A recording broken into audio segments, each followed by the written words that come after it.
La escóbula de la brújula. Dirige Jesús Callejo. Presenta David Sentinella.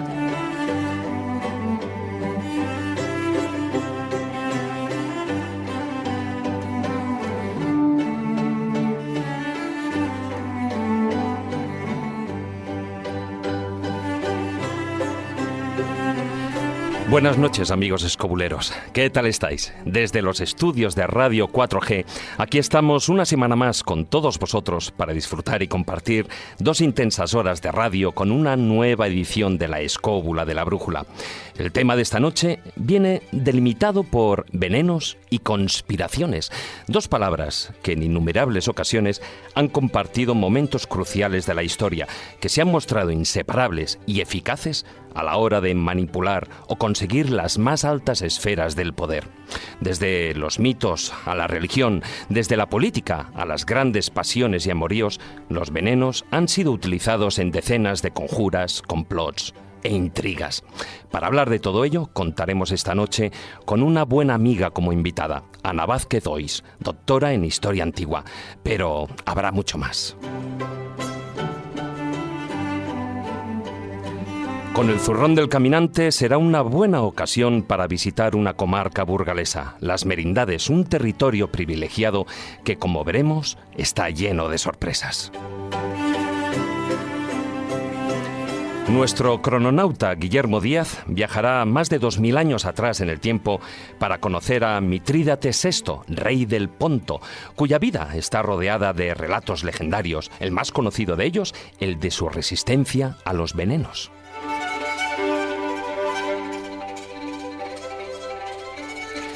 En la sección Ciencia con Conciencia, Carmen Fernández nos hablará de los asesinos de la tabla periódica de los elementos. Hoy, también, nuestro compañero Carlos Canales no estará en el estudio, pero contaremos con él para que nos ilustre sobre el uso histórico de las armas envenenadas.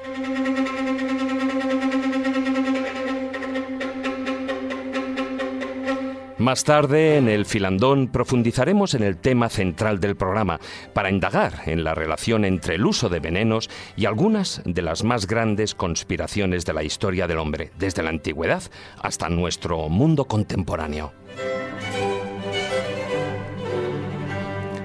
Y daremos fin al programa con los cuentos de Callejo y sus moralejas. Todo ello gracias a la ayuda de Álvaro Calero, que nos acompañará a los mandos de la parte técnica.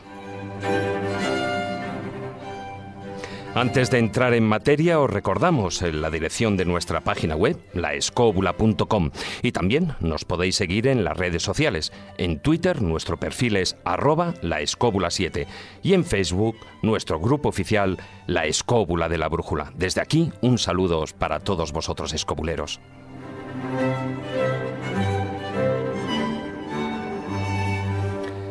Dicho esto, y provistos de buenos antídotos, ponemos en marcha nuestra particular escóbula voladora para conocer las circunstancias en las que ponzoñas, bebedizos y pócimas venenosas cambiaron en muchas ocasiones el curso de la historia. Queridos amigos, comenzamos. Si quieres viajar a lugares con historia y sumergirte en los grandes misterios de nuestro mundo, La Escóbula de la Brújula, en Radio 4G.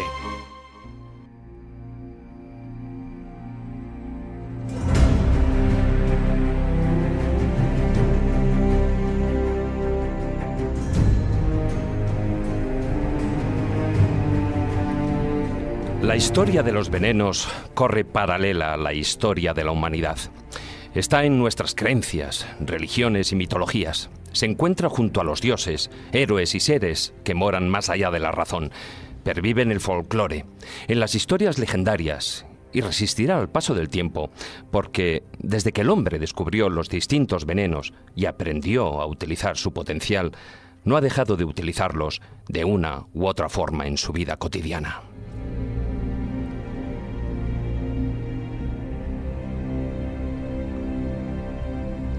Muchos años antes de la era cristiana ya había investigadores en esos compuestos y en los antídotos que libraban de la muerte a quien los ingería. El veneno ha sido protagonista en las biografías de grandes personalidades reales como Cleopatra, Lucrecia Borgia o Hitler, y también en otras de ficción como Jeremiah de Saint-Nemours o Emma Bovary. Y es que desde Sócrates, que tomó cicuta por su propia mano para llevar a cabo su condena, hasta Alexander Litvinenko, ex agente de la KGB intoxicado con polonio, han sido muchísimas las víctimas y otros tantos los asesinos que han utilizado dichos venenos.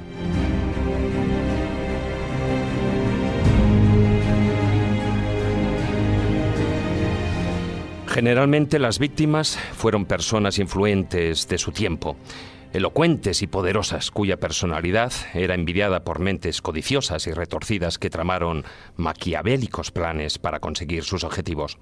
Esta noche en la Escóbula de la Brújula y junto a nuestra invitada daremos un repaso a muchas de estas intrigas de poder.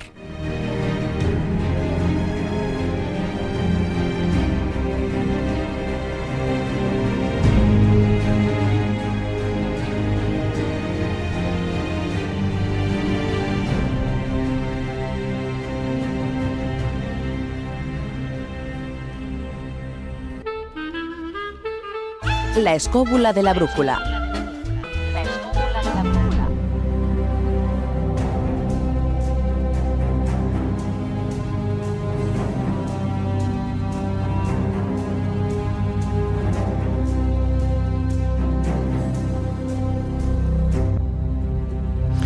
Muy buenas noches, don Jesús Callejo. Bueno, no sé si buenas noches, porque estos líquidos acuosos y con un color dudoso me hacen sospechar. Pero muy buenas noches, don David Sentinella. Sí. Tú, por si acaso, mira bien el vaso de agua que tienes ahí enfrente. Tengo el antídoto. Traigo todos los antídotos menos el de la serpiente de cascabel. Ya veremos a ver. El veneno, hoy en día todavía se puede detectar, ¿no? Pero antes, bueno, no, la cosa era diferente. Claro, efectivamente. Antes de que se conocieran los estudios de toxicología, matar con veneno era la mejor prueba de que no quedara huella, ¿no? Es la muerte silenciosa, como se la ha llamado. Sí. Evidentemente, el que tiene el poder no quiere perderlo y, por lo tanto, piensa que todo el mundo conspira contra él, y el que no tiene el poder quiere obtenerlo y por eso utiliza también todos los medios que tiene a su alcance. Hombre, pues eso, el asesinato puro y duro, ¿no? Con una daga cortando la cabeza, como que deja mucha sangre. Por eso el veneno se utilizó, sobre todo... Más limpio, ¿no? Mucho más limpio, y por eso, para que no quedara secuelas. A ver quién hacía la autopsia y luego determinaba que era arsénico, cianuro, lo que había ahí.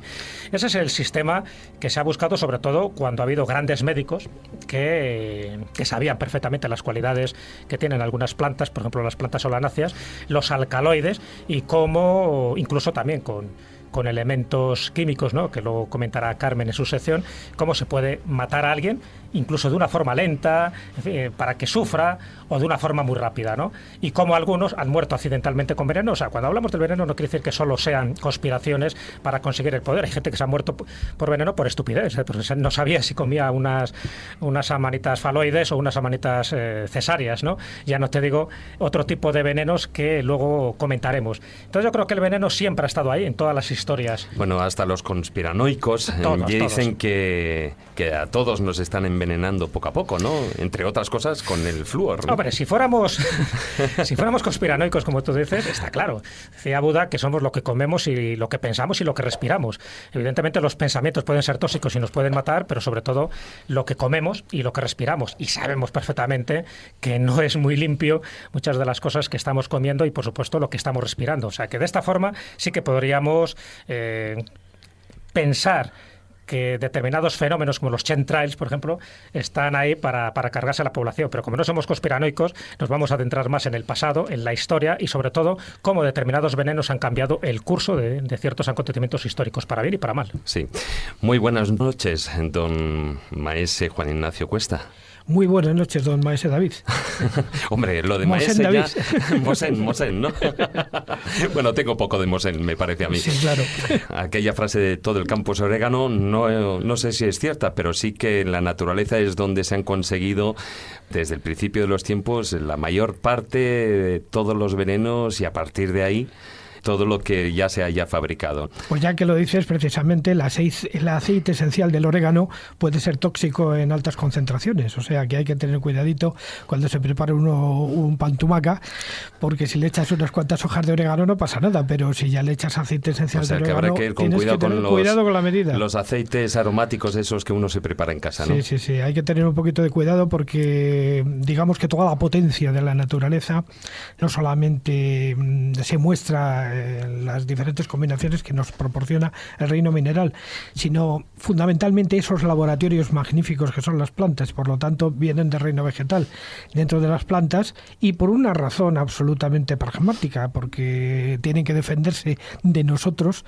Las plantas han creado en sus laboratorios una serie de tóxicos que bien utilizados son eficacísimos. De hecho, uno de los venenos más letales de todos cuanto existen, desde que el hombre es hombre y conoce sus propiedades, procede de un vegetal, lógicamente. Entonces, claro... Fíjate que yo pensaba que ibas a decir que el veneno más letal era el trabajo. No precisamente. El trabajo es tóxico, pero con la acumulación, porque hay que distinguir en que existen dos clases de venenos. Los que tienen un comportamiento inmediato, diríamos, en fase aguda, y ya los que son con un comportamiento en fase crónica, o sea, en términos médicos, que digamos que van actuando en el tiempo, y poquito a poquito, y que uno no va siendo consciente de esa intoxicación hasta que ya no hay remedio. Léase, por ejemplo, la nicotina. Bueno, también esta noche con nosotros aquí en el estudio, acompañándonos a lo largo de todo el programa, Carmen Fernández. Hola, muy buenas noches. Buenas noches. Bueno, de esos venenos de largo recorrido... Bueno, tú sabes mucho de venenos y de dosis, No porque como dice, cualquier producto, dependiendo de la cantidad, se hace letal, ¿o no? Exactamente, después lo veremos, de hecho, con los ejemplos que me he traído para mi sección. Se han usado muchos de ellos como medicamento, sin saber que podían matar también, como decía Juan Ignacio, que los tenías ahí escondidos. Son asesinos, por eso se esconden, se agazapan, están ahí, pasan el tiempo y te matan al final. Hay otros de otro tipo que ya veremos, pero todos tienen la característica esa de que en algún momento de la historia los han usado también como medicamentos. Y es que el problema no es el compuesto en sí, sino su dosis, como tú decías. La dosis, ¿no? Bueno, y como ya lo he anunciado antes en el sumario, hoy vuelve a estar con nosotros Ana Vázquez Ois. Hola, muy buenas noches. Buenas noches. Bienvenida de Bien nuevo al hallados. programa. Es un placer tenerte de nuevo aquí.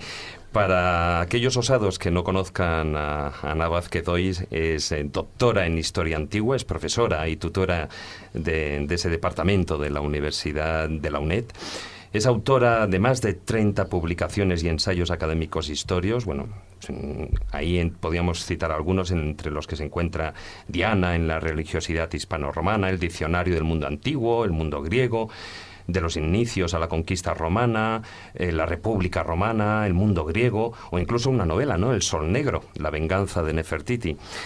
También has escrito, numerosos artículos, has participado en muchos congresos y hasta tenés la anécdota de haber sido responsable de programas didácticos, tanto de radio como de televisión, ¿no? Por cierto, cuando estamos pensando, en organizar este programa, nos vino a la cabeza, como experta en antiguas civilizaciones, que estarías, no sé si decir, desolada, indignada, cabreada con todos esos desastres arqueológicos que se están produciendo a manos de los grupos yihadistas. Más que enfadada, cabreada, estoy dolida. Siempre que hablo del tema lloro, con lo cual si veis que lloro, lloraré. Yo estaba, ahora mismo, en 2002, estaba en Irak, en estos momentos, y salí de allí el día antes, exactamente, que al año siguiente mataron a Couso. Y el ver que todo lo que yo había grabado, que tengo todas las películas, que además íbamos grabándolas escondidos porque llevábamos un policía de Saddam Hussein para que no lo grabásemos. Y pensar que todo eso, que yo me jugué el bigote porque estuve detenida con mi hijo por la policía de Saddam Hussein por sacar una foto. Y entonces, como yo iba invitada por Saddam Hussein, dije, pues no te preocupes, que de aquí nos sacarán, ¿no? Pero tengo la anécdota de que estuve detenida precisamente por una foto del Tigris sin saber que detrás estaba el Ministerio de la Guerra. Con lo cual yo espía. O sea, fijaros con esta cara, servidora en espía, ¿no? Yo como loca diciendo el Tigris, qué emoción.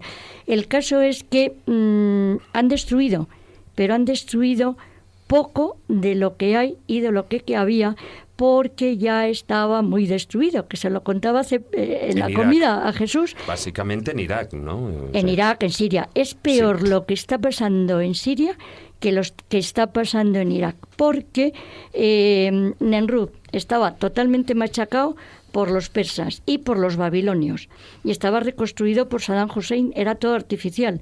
Lo que hay en Babilonia ahora mismo, le han quitado el alicatado de la puerta de Istar, que está en el Museo de Berlín, y lo que hay allí es la base y el fundamento. Hay monumentos tan sumamente impresionantes que tienen millones de ladrillos que ni las guerras, ni los americanos, ni los obuses, ni las bombas pueden destruir, lo que son los famosos zigurats. Pero el problema es que se están cargando la memoria histórica de nuestra civilización, pero lo están sellando. Porque lo que nos interesa, la historia, está sellada por este nivel de destrucción, y digo yo que lo están salvando. Es decir, lo que decís del veneno, que lo mismo que destruye conserva, pues decir, lo que no mata engorda, pues esto está engordando un estrato más el nivel impresionante de destrucciones que llevamos desde el 4.º milenio antes de Cristo. Con lo cual, con eso me consuelo, o sea, como tonta me consuelo, que no me queda más remedio. No, pero aparte de eso, además quería decirte que no solamente es lo que están destruyendo, pero además lo que se rapiñó Lo que está mangando. ya no está en sus manos. Hace ya bastante tiempo, o sea, afortunadamente está en los museos del mundo occidental. De todas maneras, quiero, a pesar de que Nimrut ya estuviera destruida en su momento, quiero hacerme copartícipe contigo del cabreo negro y de la pena, porque a mí me afectó también muy personalmente. Y en el 2003, llorando, me puse mala, me dio un cólico. Bueno, yo creo que lo que intentaban o lo que intentan hacer estos yihadistas descerebrados es eso precisamente, crear una consternación mundial de que si son capaces de hacer eso, son capaces de cualquier cosa. Si les dejaran dinamitar las pirámides, seguro que lo harían. Y yo me imagino que es uno de los proyectos Y es uno que de los tienen, proyectos. seguro, con total seguridad. Pero con independencia de estas salvajadas, lo que hace es reabrir una vieja polémica, y es aquella de que en los grandes museos, como en el British Museum, por ejemplo en el Louvre, ¿te acuerdas que se recogen muchísimas de estas piezas de las antiguas culturas sumerias, Babilonia, en fin, todas esas que siempre se ha dicho que tenían que estar en los lugares de orígenes, porque realmente es en el contexto donde se deben admirar? Si esas piezas que ahora tiene el Louvre o tiene el British Museum estuvieran en sus lugares de origen, hubieran desaparecido, con lo cual yo creo que aquí habría que partir una lanza, ¿no?, a favor de este tipo de museos que, gracias a esas rapiñas, a esos expolios, a esa sinrazón, ¿no?, de la incultura, pues permiten que todavía determinadas piezas, aunque estén fuera de contexto, se sigan conservando. Hombre, fijaros que en estos momentos la biblioteca de Asurbanipal de Nínive está en el British.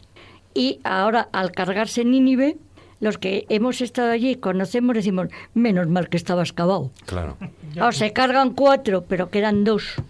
Sí, pero todos estos grupos, digamos, radicales, porque ahora esto lo tenemos reciente, ¿no? El destrucción de Nimrut y otros enclaves. Pero yo recuerdo que ahora 8 años atrás aproximadamente pasaba lo mismo en Afganistán. Vamos a ver, y en Roma otros se países, cargó Cartago. Si es que siempre hacemos lo mismo. Bueno, es que no somos borricos, es que destruimos todo. Pero no había televisiones para que la gente viera que se estaba destruyendo Cartago. Ciertamente, pero si nos ponemos a ver la nómina de destructores de patrimonio histórico, de memoria y de cosas y tal, hay un tal Álvarez Mendizábal que también tiene un hueco en la historia, ¿eh? Bueno, meter aquí la desamortización de Mendizábal es un poco exagerado.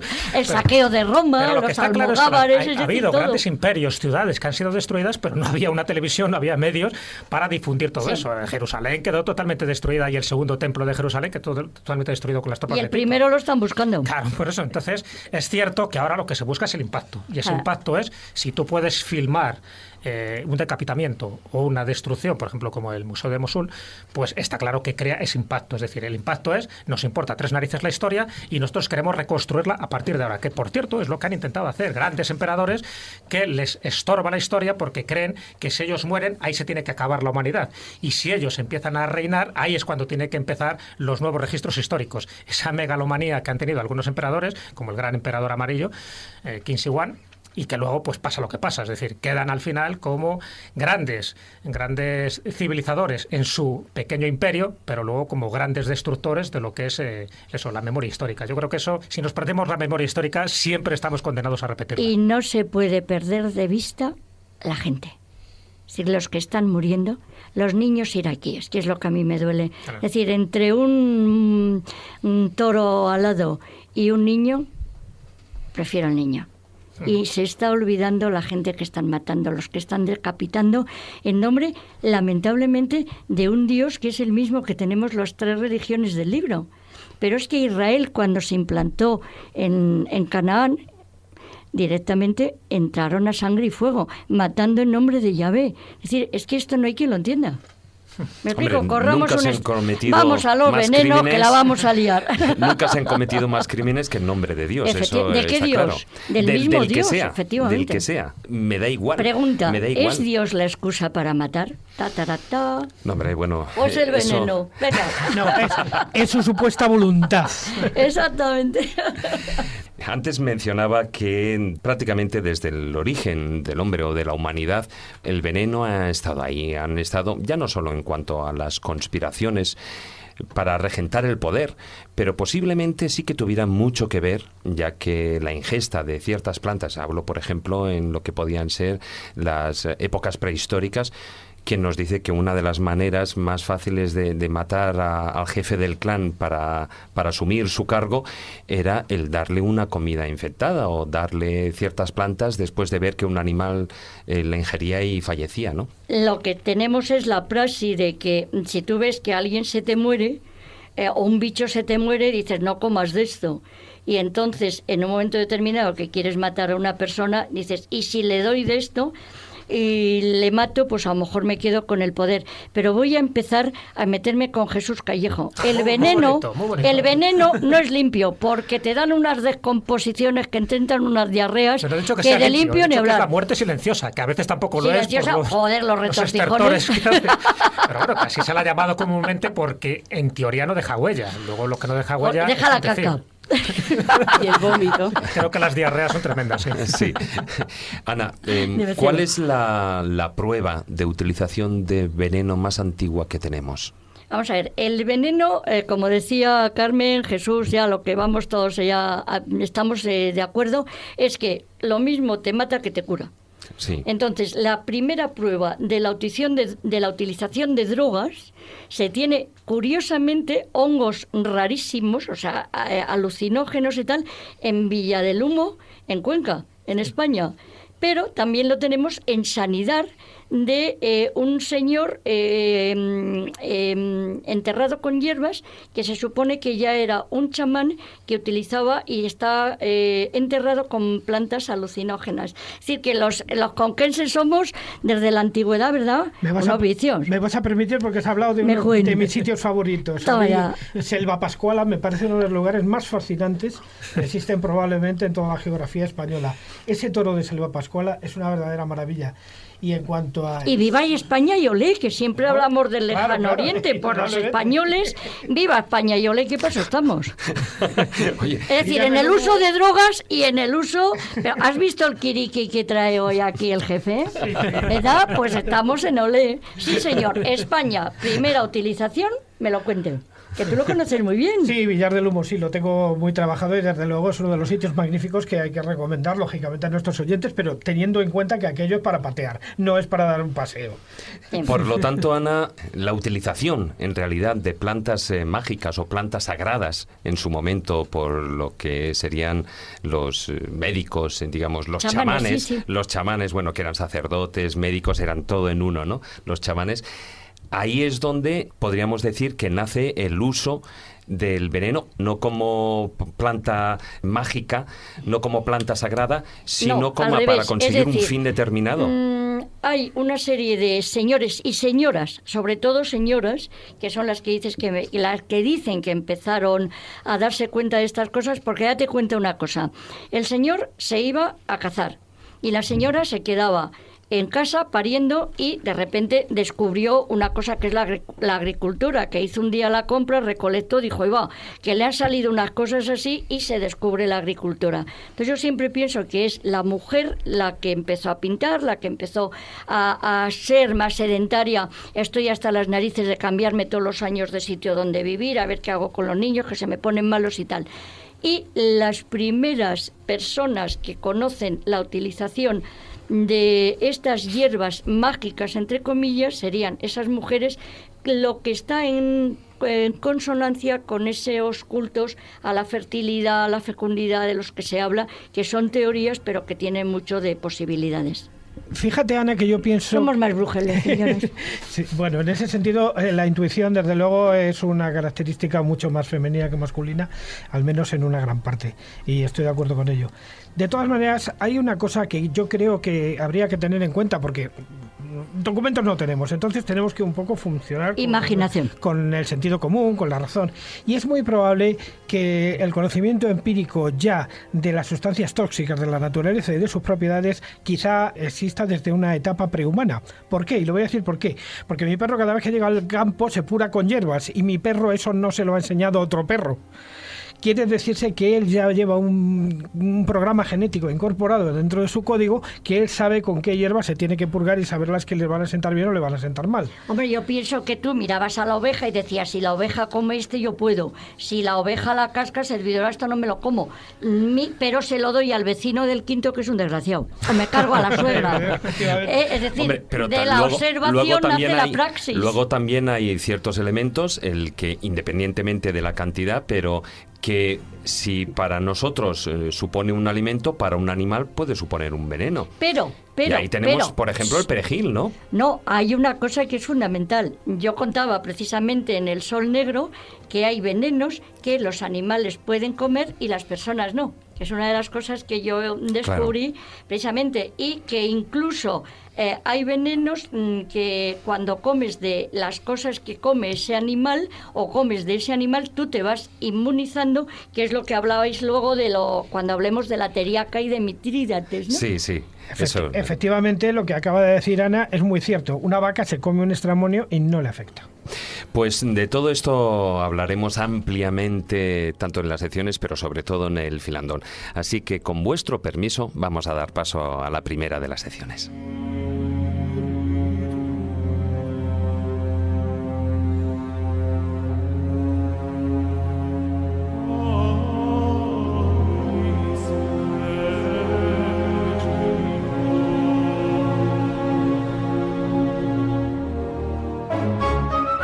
La escóbula de la brújula.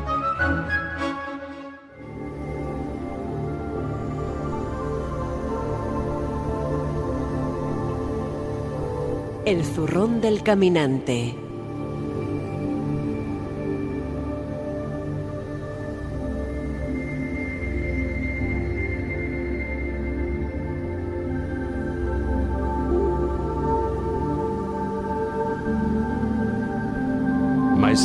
Hoy nos vamos hacia tierras burgalesas, donde hay una comarca que tiene de todo. Como tú dices, tiene absolutamente de todo. De todo, ¿no? Es una comarca muy poco conocida, pero es una de las más extraordinarias y de las más ricas en todo tipo de cosas con las que ponerse en contacto con la tierra y con nuestra historia, de todas quizá las que haya en España. No es que otras no sean ricas, pero esta es especialmente rica. Vamos a ir a las merindades, a la zona de las merindades burgalesas, en la parte norte, y en concreto porque cuando titulamos el programa, que iba a hablar de venenos en concreto, a mí me vino a la cabeza una vieja anécdota que jamás podré olvidar, porque es que me llamó muchísimo la atención. Y es que cerca de la localidad de Cubillos del Rojo, en plena provincia de Burgos, una vez pasado el puerto de la Mazorra a la izquierda de Medina de Pomar, vamos a encontrar una cueva no es muy grande, pero es verdaderamente extraordinaria, que es la cueva de Covanegra. Y voy a hablar de esta cueva porque esta cueva tiene unas características muy concretas. Primero voy a decir que posiblemente de toda la provincia de Burgos sea una de las cúpulas más extraordinarias, porque ese voladizo que tiene de 31 metros transforma esa cúpula en una cosa absolutamente insólita, como si estuviéramos en el Panteón Romano. Bueno, de hecho es una cueva de cine, ¿no? efectivamente, porque el óculo por el que entra en luz a la cueva va generando todo el juego de luces a lo largo del día, tal es así que la utilizaron como exteriores para rodar parte de Conan el Bárbaro. De hecho, allí colocaron unos hierros y unos tornillos que ahora afortunadamente los han quitado porque estaban oxidados, y con algunos ya tuve yo algún problema en un momento dado de mi vida, que estuve a punto de pasar a mejor vida precisamente por eso. Sí, por el roce de la cuerda con una placa de hierro oxidado. Y puedo decir que ese juego de la luz del sol dentro de una cavidad como esta, que está en un estado de humedad bastante alto, lo cual hace que las paredes estén absolutamente tachonadas de microespecies que solo existen allí, microhelechos, micromusgos, además una fauna bastante concreta, formada, digamos, a la par con rapaces, murciélagos, pajarritos pequeños de una clase, arañas de una espectacularidad tremenda, de unos colores fabulosos, que hacen unas telarañas de un tamaño verdaderamente impresionante. Este lugar se transforma en un auténtico biotopo, un biotopo auténtico que luego da paso, lógicamente, a un mundo alucinado de galerías y de cosas donde, precisamente, esto le va a gustar mucho a Jesús, destaca por su espectacularidad la Sala de las Hadas, que es un sitio verdaderamente extraordinario, donde un juego de estalagmitas brota de la tierra con los ropajes de un auténtico cuento de hadas. ¿Por qué lo llaman de la Sala de las Hadas? Pues precisamente por eso, porque esas estalagmitas parecen como... de luces. No, porque parecen hadas con sus alas y todo, o sea, es que es una cosa muy curiosa. Pero de hecho hay muchas cuevas, a menos que yo conozca en España, donde siempre hay referencias. Sí, pero es que en este caso concreto esas estalagmitas tienen forma antropomorfa, pero es como si tuvieran alas, porque las coladas que quedan a esos lados por las impurezas las han hecho una especie de manto que parece que son seres alados, ¿no? Por eso la mayoría de las cuevas, por lo menos las que yo conozco, cuando te enseñan esas formas, que en el fondo, pues bueno, ya sabes que son pareidolias, o se asemejan eso a seres de la naturaleza, a dragones, a seres mitológicos, o con cuestiones sexuales fálicas, ¿no? Eso de las estalagmitas, sí, al final siempre acaba por la misma dirección. Bueno, en este caso concreto, esta Sala de las Hadas, os puedo asegurar que es un sitio magnífico, pero claro, lógicamente para llegar a él hace falta tener una cierta técnica y los aparatos adecuados, porque no es fácil. Bueno, pues, ¿dónde están aquí los venenos? Pues los venenos están a 250 metros, donde está la boca de otra cueva que la llaman la Cueva Comparada. La entrada de esta cueva comparada está en una especie de hundimiento, una especie de depresión o torca, en la que justo aquel día, el primer día que yo fui a Cova Negra, y después de pasar una noche bastante terrorífica al lado de dos dragones que no hacían más que roncar como burros, uno de los dos desgraciadamente fallecido, Yago, que este es el gloria, hijo mío, pues en esta depresión había una cantidad tan brutal de amanitas faloides de un tamaño verdaderamente extraordinario que me llamó muchísimo la atención, porque había veneno ahí para matar a media humanidad. Era una cosa verdaderamente extraordinaria. Digo, madre mía. Como para hacer un guiso, ¿eh? Uf, ya ves tú. Te sale un estofado allí, pero vamos, verdaderamente letal, ¿eh? Acabas bien todas, ¿eh? Auténtico. Si no mueres, claro. A ver si va a ser eso. Además, tener en cuenta una cosa, que lo que es el síndrome faloide, que es la intoxicación por amanitas faloides, es terrorífico, porque tiene una característica muy concreta, y es que tú te empiezas a poner malito, pero luego te pones bien, y al cabo de una semana las palmas.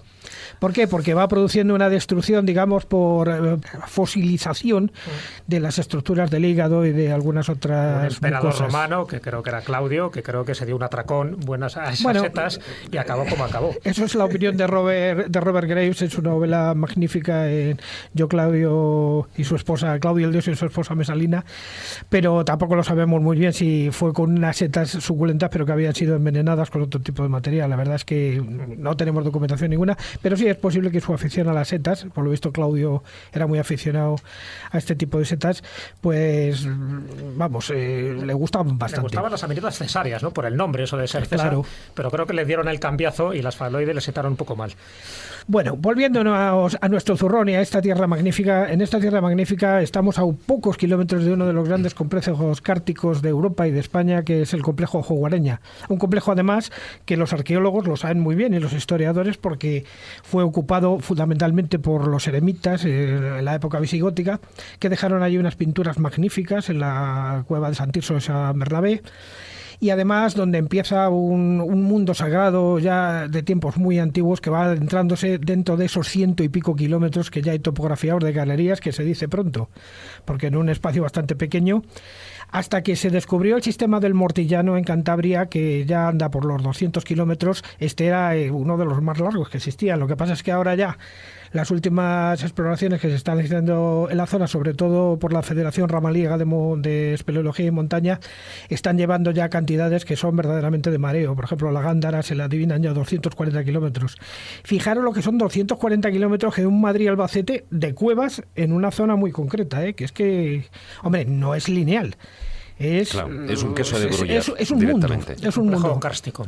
Es un complejo kárstico, y además que está acompañado por otros fenómenos espectaculares. Por ejemplo, tenemos un pueblo muy interesante de visitar, que es Puente Dei, donde el pueblo está construido sobre una especie de puente natural que el agua ha excavado en una roca. O sea, es uno de esos pueblos que jamás olvida uno, porque luego además cuando uno se baña en esas aguas de esa charca que hay justo debajo del puente, es algo magnífico. Y luego uno que nos puede resultar, bueno, pues sugerente por su nombre, que es en Quintanilla de Valdebodres, que vamos a encontrarnos con el Pozo del Infierno, que no deja de ser una surgencia en forma de manantial de unos 300 metros de profundidad aproximadamente, que saca pues toda la potencialidad de la tierra, pero además toda la potencialidad paisajística que hace que sea un paisaje sagrado, indudablemente, porque tuvo que ser muy sugerente para los hombres que primero se colocaron en estos lugares. En concreto, en Quintanilla de Valdebodres se llama así por los odres. No sabemos si de agua o de vino que se llenaban en el lugar con destino a otros lugares. En fin, estamos hablando de las Merindades, que es una tierra absolutamente magnífica, ya digo, de poco conocida. Ya hablamos de un pueblecito, recordar en un tiempo que hablé de un castillo mínimo que había en la localidad de Virtus, cerca de Soncillo, otro lugar verdaderamente a visitar, y de muchas cosas que vamos a dejarla para otros programas. Lugares que solo conoce Maese Cuesta, vamos. Sí, Mira que busca lugares raros de esa España sagrada y mágica. Todo espeleólogo conoce Cova Negra, y además sé muy bien de lo que hablo. Y bueno, buscando dentro del folclore, he encontrado en el folclore castellano un tema que por lo visto tiene su origen entre la provincia de Burgos y la provincia de Soria, y sin embargo todos creíamos que era andaluz, sobre todo porque la versión más conocida o más canónica es la que nos cantó Federico García Lorca, y lo vamos a traer un poco para terminar siempre nuestro pequeño zurrón. Todo el mundo conoce esta canción, así que todo el mundo la puede tararear si quiere, ¿no? Lleva la tarara un vestido verde lleno de volantes y de cascabeles. La tarara sí, la tarara no. La tarara, niña, que la he visto yo. Luce mi tarara su cola de seda sobre las retamas y la hierba buena. Tarara sí, la tarara no. La tarara, niña, que la he visto yo. Ay, tarara loca, mueve la cintura para los muchachos de las aceitunas. La tarara sí, la tarara no. La tarara, madre, que la he visto yo.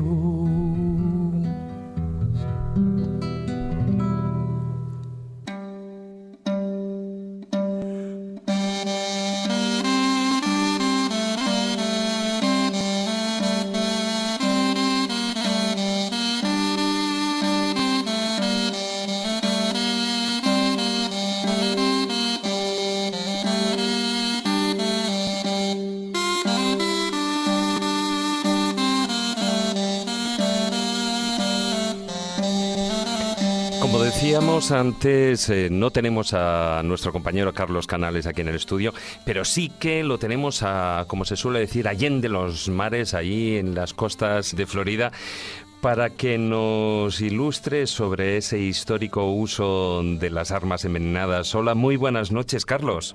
Hola, ¿qué tal? ¿Qué tal a todos? Bien, muy bien. Oye, se me hace raro eso de escucharte tan bien. Aquí en las colonias. En las colonias, tú lo has dicho.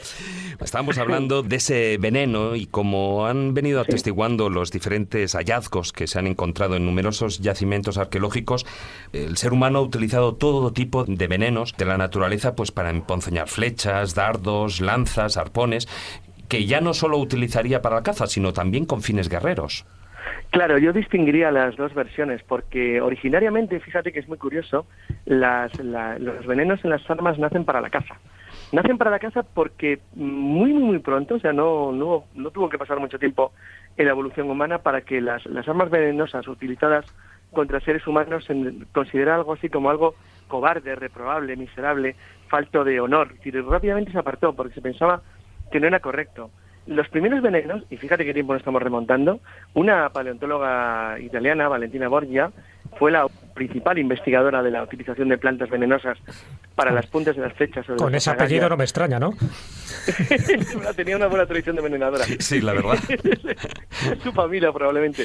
Pero fíjate, ya descubrió que había restos de venenos de plantas venenosas en armas humanas de hace 30.000 años.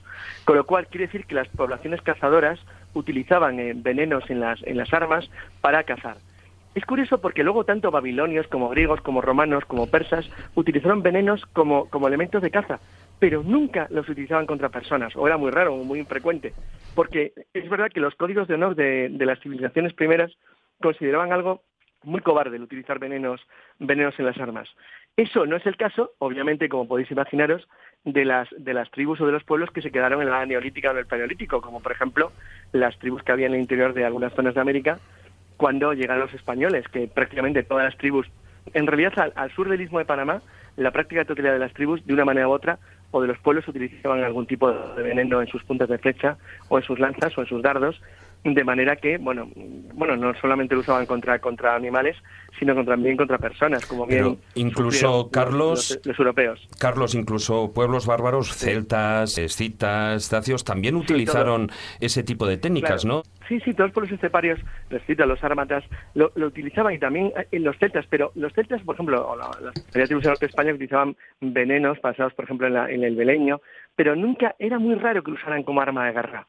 O sea, era como un tema que comentaremos luego, si no, al final, sobre el palo.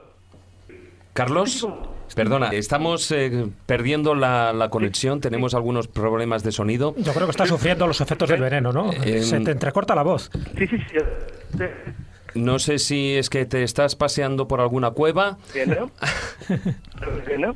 A ver. Sí. Vale, ¿ahora me oís bien? Ahora sí. ¿Qué tal? Vale, pues decía que realmente las tribus americanas de los pueblos de América al sur del Istmo de Panamá siguieron utilizando armas envenenadas, puntas de flecha o de lanza o de dardo, hasta tiempos relativamente recientes. Incluso algunas tribus del interior de Brasil o de la Amazonía lo utilizan todavía hoy. Y es porque lo usaban tanto contra animales como contra personas, porque esos códigos extraños de honor que aparecieron en las primeras civilizaciones, ellos no los tenían. Carlos. Entonces, hay casos realmente curiosos. Sí. Hay un caso que me interesa ahora que has hablado de la Amazonía, en fin, de Sudamérica. Sí. Los indios mataban sobre todo con una sustancia que paradójicamente se llamaba curare, pero lo que hacía es matar. Sí. Me interesa muchísimo lo que le pasó a un conquense, a Alonso de Ojeda, que ni con esas. Alonso de Ojeda es conocido porque es el fundador de la primera colonia europea en lo que se llamaba Costa Firme, o sea, en territorio continental de América. Se la llamó San Sebastián la Nueva, y eligió el peor lugar del mundo. O sea, mira que es difícil, elegir un lugar malo en América. Bueno, pues eligió el peor, en la zona de las Bocas, al sur de las Bocas del Toro, en la zona de la selva del Darién, un lugar horrible, lleno de mosquitos, de pantanos, de todo tipo de bichos, y de indios feroces que utilizaban unas flechas envenenadas que los castellanos llamaban flechas de hierba. Entonces, una de las flechas venenosas, sabían que si te daban una flecha de esa estabas muerto. Y a Alonso de Ojeda le hirieron con una pierna. Entonces, claro, sabía que iba a morir en un plazo muy breve. Entonces ordenó a sus compañeros que le arrancaran la flecha, que le envolvieran toda la cara con paños envueltos en vinagre, y se hizo fundir en la pierna el peto de su armadura. Por supuesto no volvió a andar bien en toda su vida, pero sobrevivió. Esos son hombres. Era de Cuenca, claro. Claro, de Cuenca. Era un tío duro. Esto me recuerda a la noticia del manchego, que hace poco han pegado 6 puñaladas, que salió hasta en Estados Unidos, que dijo, soy manchego, me recupero pronto. Sí, el de los cubatas. Pues algo parecido. Pero bueno, Carlos, no solo se ha utilizado el curare, también tejo, acónitos, Sí, han utilizado claro que sí, muchos otros elementos. Sí, el pacuru, por ejemplo, que se utiliza todavía entre cazadores de la Amazonía y genera paradas cardíacas. Pero la verdad es que los venenos han tenido una gran tradición que se fue manteniendo más o menos en Europa, es decir, se utilizaba como caza y en América, en todo el mundo, en Asia, hasta que, y bueno, pegó un salto muy grande. Como acabo de decir, el veneno era un arma, era algo considerado como de falto de honor o de calidad o de espíritu de guerrero, y es cierto que las grandes civilizaciones lo fueron abandonando, por lo menos en el uso contra humanos, porque pensaban que bueno, que no era digno de las personas y de la calidad del guerrero. Sin embargo, es verdad que de una manera u otra siempre se utilizó.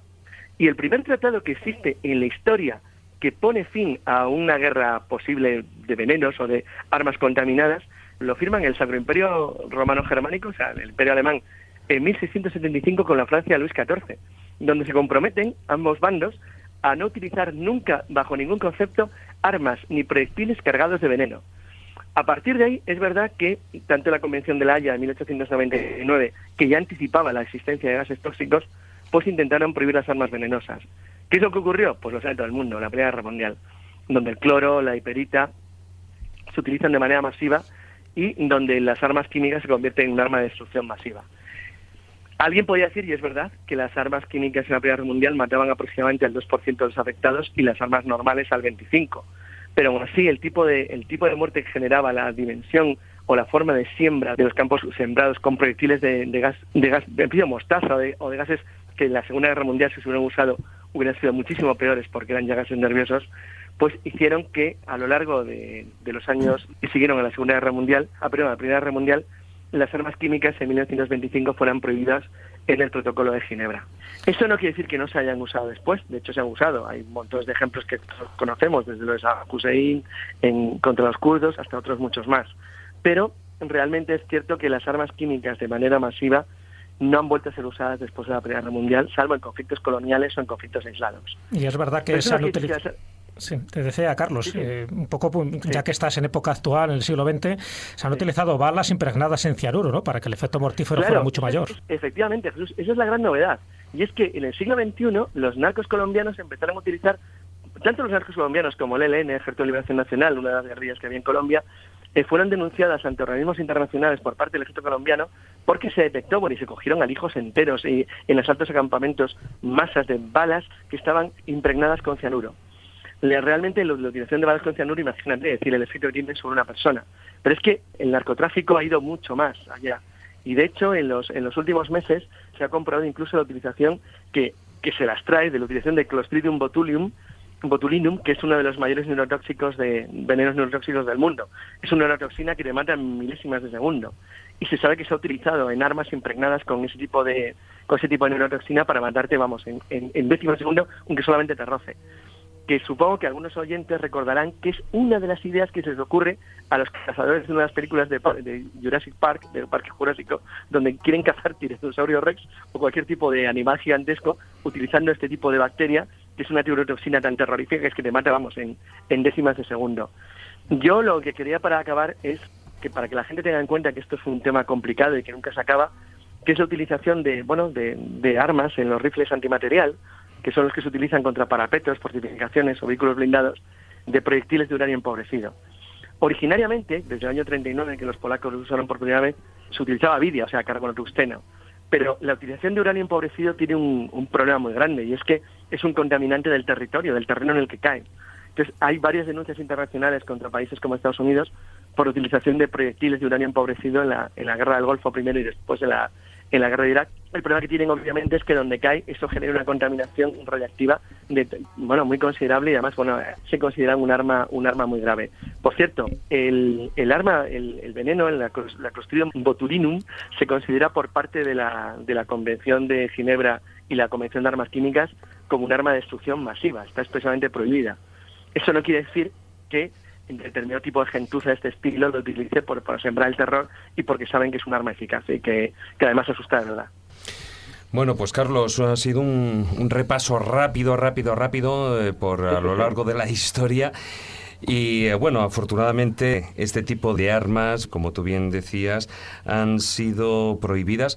Las de uranio empobrecido formalmente no están prohibidas, se están utilizando y es una barbaridad, es un arma de contaminación. O sea, no es verdad que no es un veneno directo para ti, pero es veneno para la gente que vive en la zona, y se consideran ahora mismo, están denunciadas ante los tribunales internacionales porque se considera que es una barbaridad usar armas de uranio empobrecido. Las peores consecuencias podían ser ese tipo de bombas que no llevaran explosivos, sino que llevaran virus. Pero bueno, Fíjate, eso sería... La sería... guerra biológica, no la guerra venenosa. Sería claro, eso ya será motivo de otro programa. Sí. Pues muchas gracias, Carlos, por haber estado aquí con nosotros desde la lejanía. Saludos a todos. Hasta luego. Un abrazo. Venga, un abrazo. Adiós.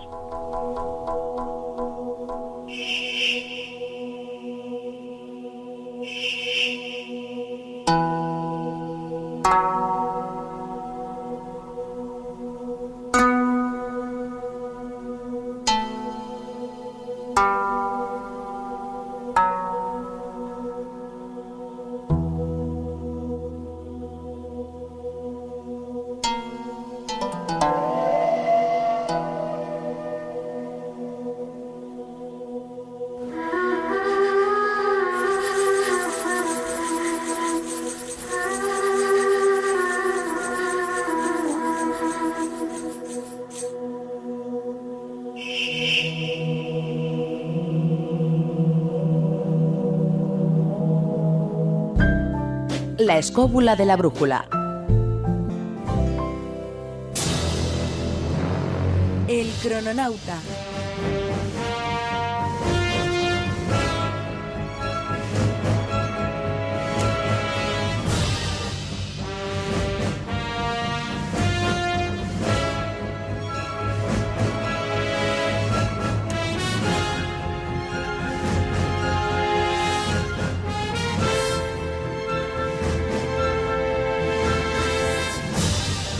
Y seguimos con el programa aquí en la escóbula de la brújula y vamos con un cambio de tercio, un cambio de sección.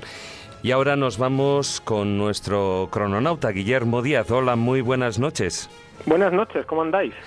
Bueno, por aquí bien. De momento los antídotos funcionan, al igual que le funcionaron al joven Mitrídates, ¿no? A ese rey de Ponto. Bueno, le funcionaron, pero ya veremos cómo. Creo que es un personaje cuya importancia no ha tenido el eco que merecía en la historia, la verdad, porque indagando estos días sobre su figura, el tipo cambió en cierto modo la historia de Oriente y complicó y aupó a algunos personajes que serían muy importantes en la Roma imperial, ¿no?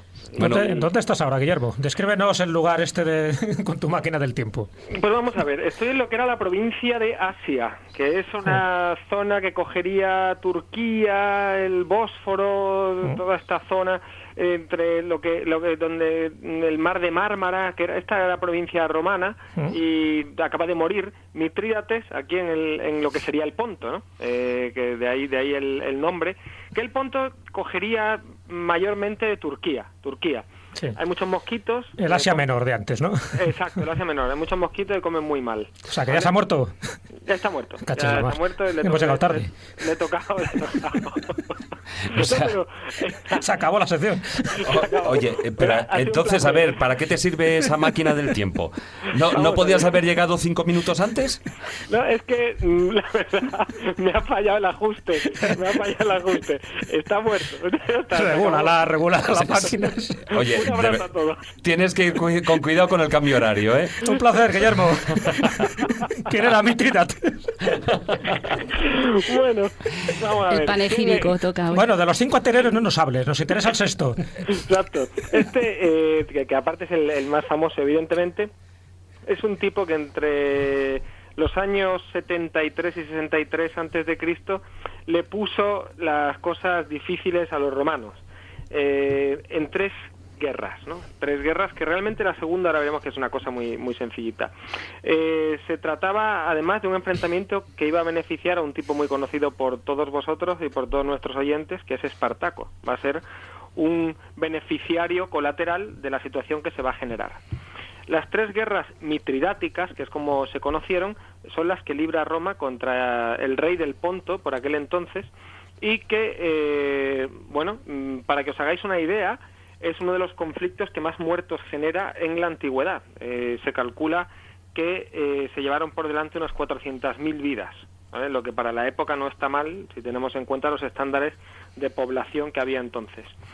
Entonces, veréis, en el año 89 antes de Cristo, aprovechando la revuelta que se produce de los aliados, una guerra civil, Mitrídates extiende sus fronteras, viendo que Roma está débil, extiende sus fronteras invadiendo reinos afines a Roma, ¿no? Con los cuales era fronterizo.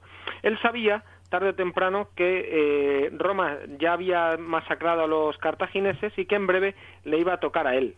Y entonces lo que hizo pues suyo el hecho de que la mejor defensa es un buen ataque. Los reinos elegidos por Mitrídates son Bitinia y la Capadocia.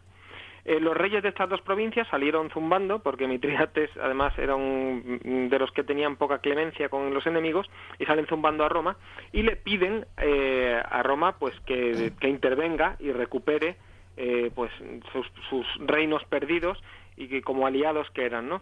Y en cuanto Roma declara la guerra al Ponto, la respuesta brillante de Mitrídates fue invadir la provincia romana en la que me encuentro ahora, que sería el Asia Menor de actual, que vendría a ser eso, el borde occidental de Turquía. Lo primero que hace es, para demostrar, y lo típico, ¿no?, que ya hemos visto otras veces en esta sección, lo primero que hace es una masacre, mata a 80.000 civiles romanos para hacer ver que va en serio y que no se le oponga resistencia. Las vísperas asiáticas. ¿El qué? Perdón. ¿Son las vísperas asiáticas? Sí, señor. Sí, Las señor. vísperas de Éfeso. También llamadas así, o vísperas asecas. Vísperas asiáticas.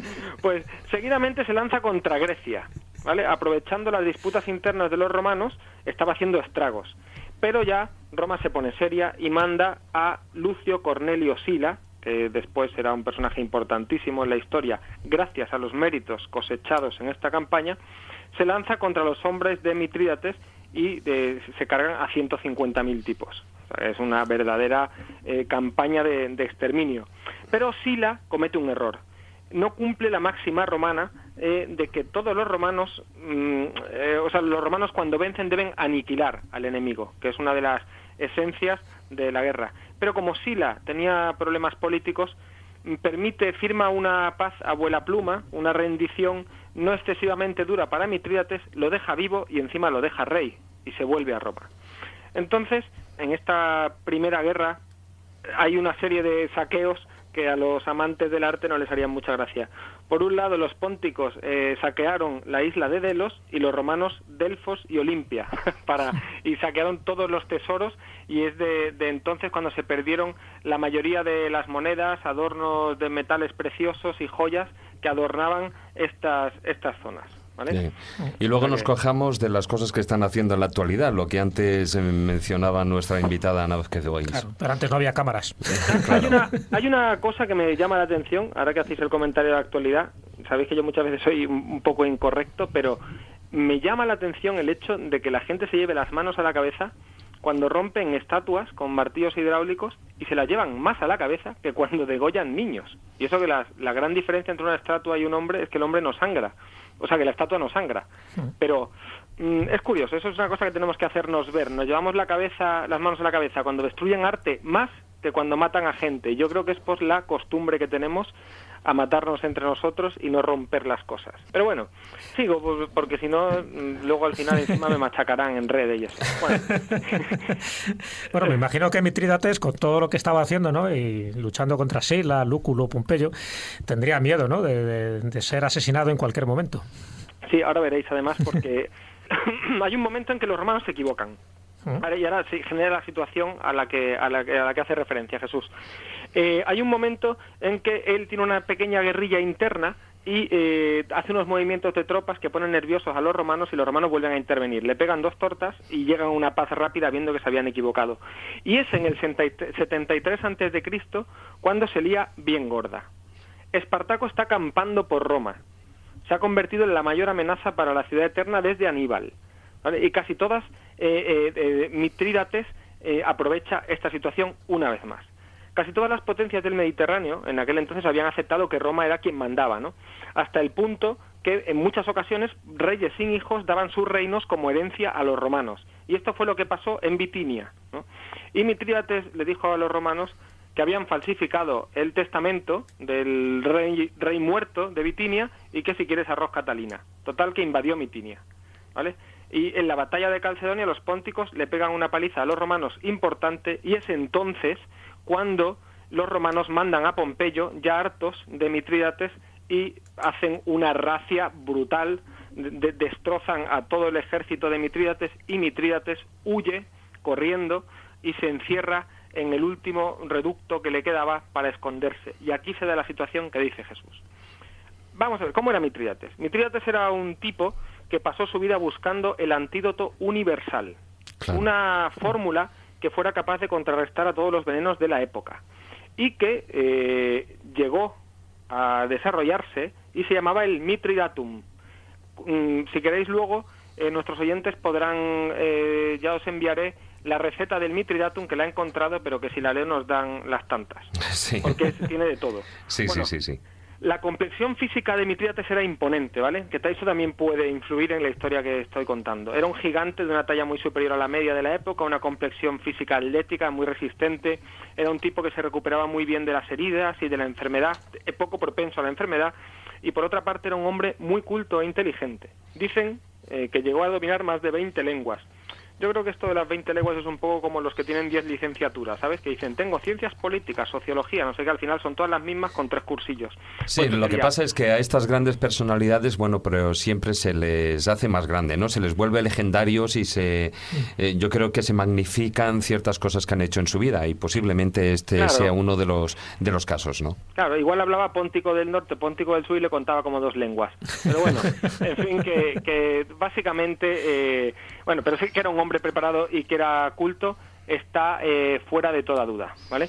Hay una descripción que hace su médico, Cratebas, su médico personal, y que es impresionante, ¿vale? Aquí para que veáis qué corte de personajes rodeaba a Mitrídates, y que fueron los que trabajaron en este Mitridatum. Dice su médico: Mitrídates despreciaba a los dioses, pero no a sus potencias, que ambicionaba, y así como creaba enemigos para destruirlos, vivía en la persecución de los poderes invisibles. Entendía el mundo bajo las especies de la sangre y la magia, y éstas en sus manos habrían de convertirse en fuerzas. Fuera de la milicia se rodeaba de 2 diversas cortes, una ordenada por el pensamiento y por el arte, nutrida con griegos y persas a los que halagaba, aunque dándoles a entender por algunos signos que vivían al borde de una cima cuya profundidad era igual a la del ánimo del rey.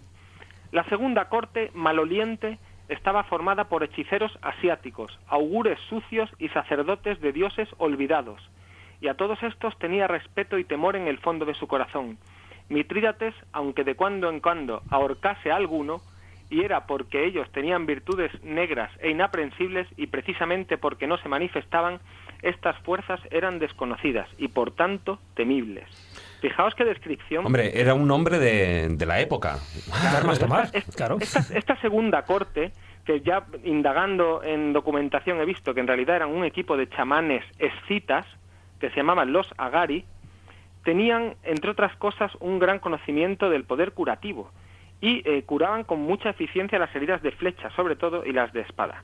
Bueno, este paranoico Mitrídates, que había envenenado a toda su familia, había envenenado a enemigos políticos, había envenenado a sus hijos, había envenenado a su madre. Evidentemente estaba paranoico, ¿no? Porque pensaba que le podían envenenar a él, y merecido se lo tenía un poco. Bueno, dormía con un toro, un ciervo y un caballo en la misma habitación, para si hacían ruido, si alguien entraba en su estancia, liaran el cisco, ¿no? Una de las lecturas que más le habían influido en su vida eran las leyes de Manu, el famoso libro indio del 500 a.C., y en estas leyes le aconsejaban tomar cada día pequeñas cantidades de toxina para ir desarrollando inmunidad a los venenos. Es decir, en las cenas tomaba pequeñas dosis venenosas, pozoñas de animales y sus antídotos, hizo experimentos con prisioneros, provocaban las picaduras de serpientes venenosas o escorpiones a quienes iba cogiendo en sus campañas, y a partir de estos experimentos elaboró el antídoto, cuya composición luego ya subiré a la red. Creo que tiene 54 ingredientes, ¿puede ser? Sí, señor. Y tengo hasta las medidas de cada las medidas. Uno. ¿Se le puede considerar un precursor de la vacuna? De hecho, es la primera persona que hay constancia en la historia que sin saberlo se estaba vacunando contra los males, ¿no? Contra las vacunando no, inmunizándose. Claro. Que no es lo Es que mismo. la vacuna no deja de ser Exactamente. una forma de Pero no es lo mismo, No. no es lo mismo el efecto inmunológico de de reacción frente a una vacuna que contra las toxinas. No, pero es que él, por ejemplo, cuando utilizaba las Lo que pasa es pociones que de no solo se animales- tomaba toxinas, se tomaba otras cosas contra las que sí puedes generar inmunidad. Pero no es Exacto. exactamente el mismo efecto que se No, produce hombre, con una no vacuna. no sería una vacuna en el sentido estricto, pero en un sentido amplio de la palabra a lo mejor sí podíamos meterlo Sí, para porque no es entrar similar, para entenderlo. Exacto.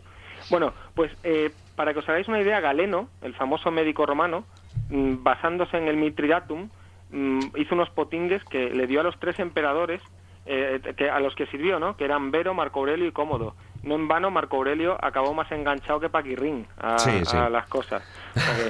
Bueno, al final Mitrídates, bueno, pues desarrolló una resistencia a los venenos tremendas.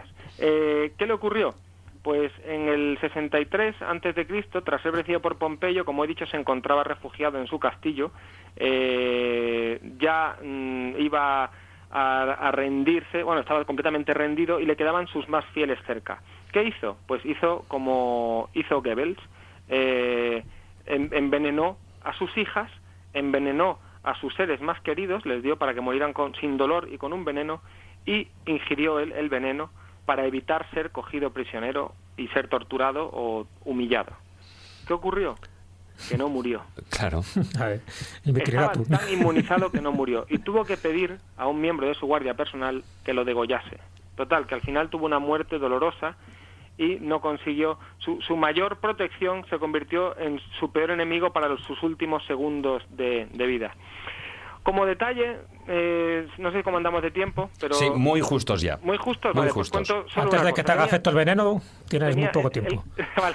Tenía una de las cosas más curiosas que he encontrado indagando por aquí. Mitrídates, como he dicho, estaba muy bien asesorado, iba rodeado de gente muy culta, tal. Bien, encontraron una miel venenosa. Una miel venenosa que hoy en día se puede encontrar en Nepal, que se producía porque las abejas, al polinizar en flores venenosas, movían el polen, que tenía gran cantidad de toxinas, y generaban una miel que ellos vieron pues que generaba diarrea, fiebres, incluso podía producir la muerte. ¿Y qué hizo? En la tercera guerra que tuvo con los romanos, como él sabía los caminos que iban a seguir las legiones, ponían panales llenos de miel por el camino, y llegó a exterminar a 1/3 de una legión entera con diarreas, fiebres, siendo un precursor de la guerra biológica. O sea que y tiene anécdotas como esta, tiene decenas, pero ya invito a los oyentes a que lo busquen por su cuenta, porque si no, yo sé quién me va a enviar veneno a mí aquí. Sí, Tú te has tomado, por cierto, un vinito que te enviamos el otro día en una cajita. Está muy rico, ¿sabes? Sí. De hecho, Juan Ignacio, hace un ratillo que desde que me lo tomé parezco una manga pastelera cada vez que me siento en el váter. Sí, pues espérate, que ahora viene lo mejor. Luego nos lo cuentas. Bueno, y te despedimos con otra anécdota más, porque esta música que estás escuchando es del gran Amadeus Mozart, Wolfgang Amadeus Mozart, quien escribió curiosamente una ópera con el nombre del protagonista de tu sección, de Mitrídates, el rey de Ponto, porque él, bueno, cuando estaba de viaje con 14 años, solo con 14 años, escribió esa ópera en 5 meses, en el año 1770, y fue su primera experiencia como ópera seria. ¿Qué cobró? Bueno, pues él cobró 100 florines y la manutención durante esos 5 meses que tardó en componerla, ¿no? Bueno, evidentemente fue un éxito esa primera ópera seria que él compuso, y de ahí le salieron 2 óperas más de encargo. Pues para que veas, hasta el gran Mozart tuvo en su recuerdo y le dedicó una ópera al gran Mitrídates. Por cierto, Mozart, que no es del todo ajeno al mundo de los venenos, tampoco. Tampoco. Luego comentaremos si murió envenenado. De las conspiraciones, bueno, incluso de las leyendas urbanas, como quien dice, ¿no? Luego ya en el filandón tú te lo pierdes, que no estás aquí en el estudio. Bueno, eso es lo que tú crees. Pues ya le puedes poner gasolina a tu máquina del Programa, tiempo porque no prográmala. llegas. La voy a programar. Un abrazo, Tiempo Guillermo. la próxima vez. Un abrazo a todos. Un abrazo. Un beso, Ana. Adiós. Hasta luego.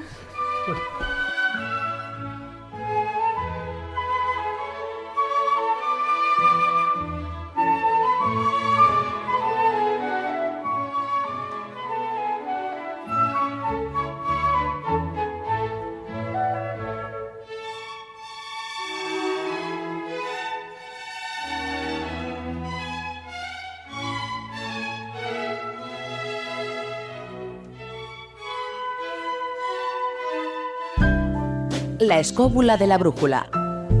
Dirige Jesús Callejo. Presenta David Sentinella. Ciencia con conciencia.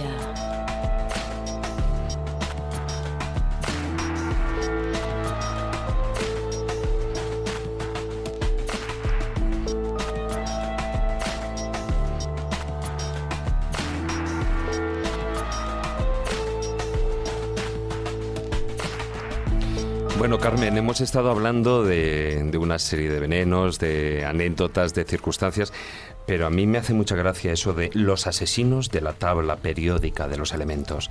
Hay que poner esa voz, yo creo, incluso más tétrica para hablar, porque parece el título de una novela. Yo creo que si se lo dices a los estudiantes que ahora mismo se la tienen que chapar de memoria en clase, los 118 entenderán elementos, ¿no? perfectamente a qué nos referimos. Yo he de reconocer que soy química y no me la sé. Pero no recuerdo si alguna vez me la supe o si no. No lo digáis por ahí, no lo digáis por ahí. Pero sí, el título se lo puse así porque queda como más aparente, pero lo explicaba un poco antes. Es que en realidad esos elementos actúan como asesinos silenciosos, no limpios, como decía Jesús, por lo que ahora veremos, por los síntomas que te provoca. De silenciosos. Bueno, algunos tampoco son silenciosos en realidad, como bien decía Ana. Pero actúan o de tapadillo ahí a escondidas, acumulándose a lo largo del tiempo, de manera que tú no te estás enterando de que te estás intoxicando, o actúan dramáticamente en cuanto los ingieres, o se disfrazan como si fueran elementos esenciales de tu cuerpo y ahí te rematan.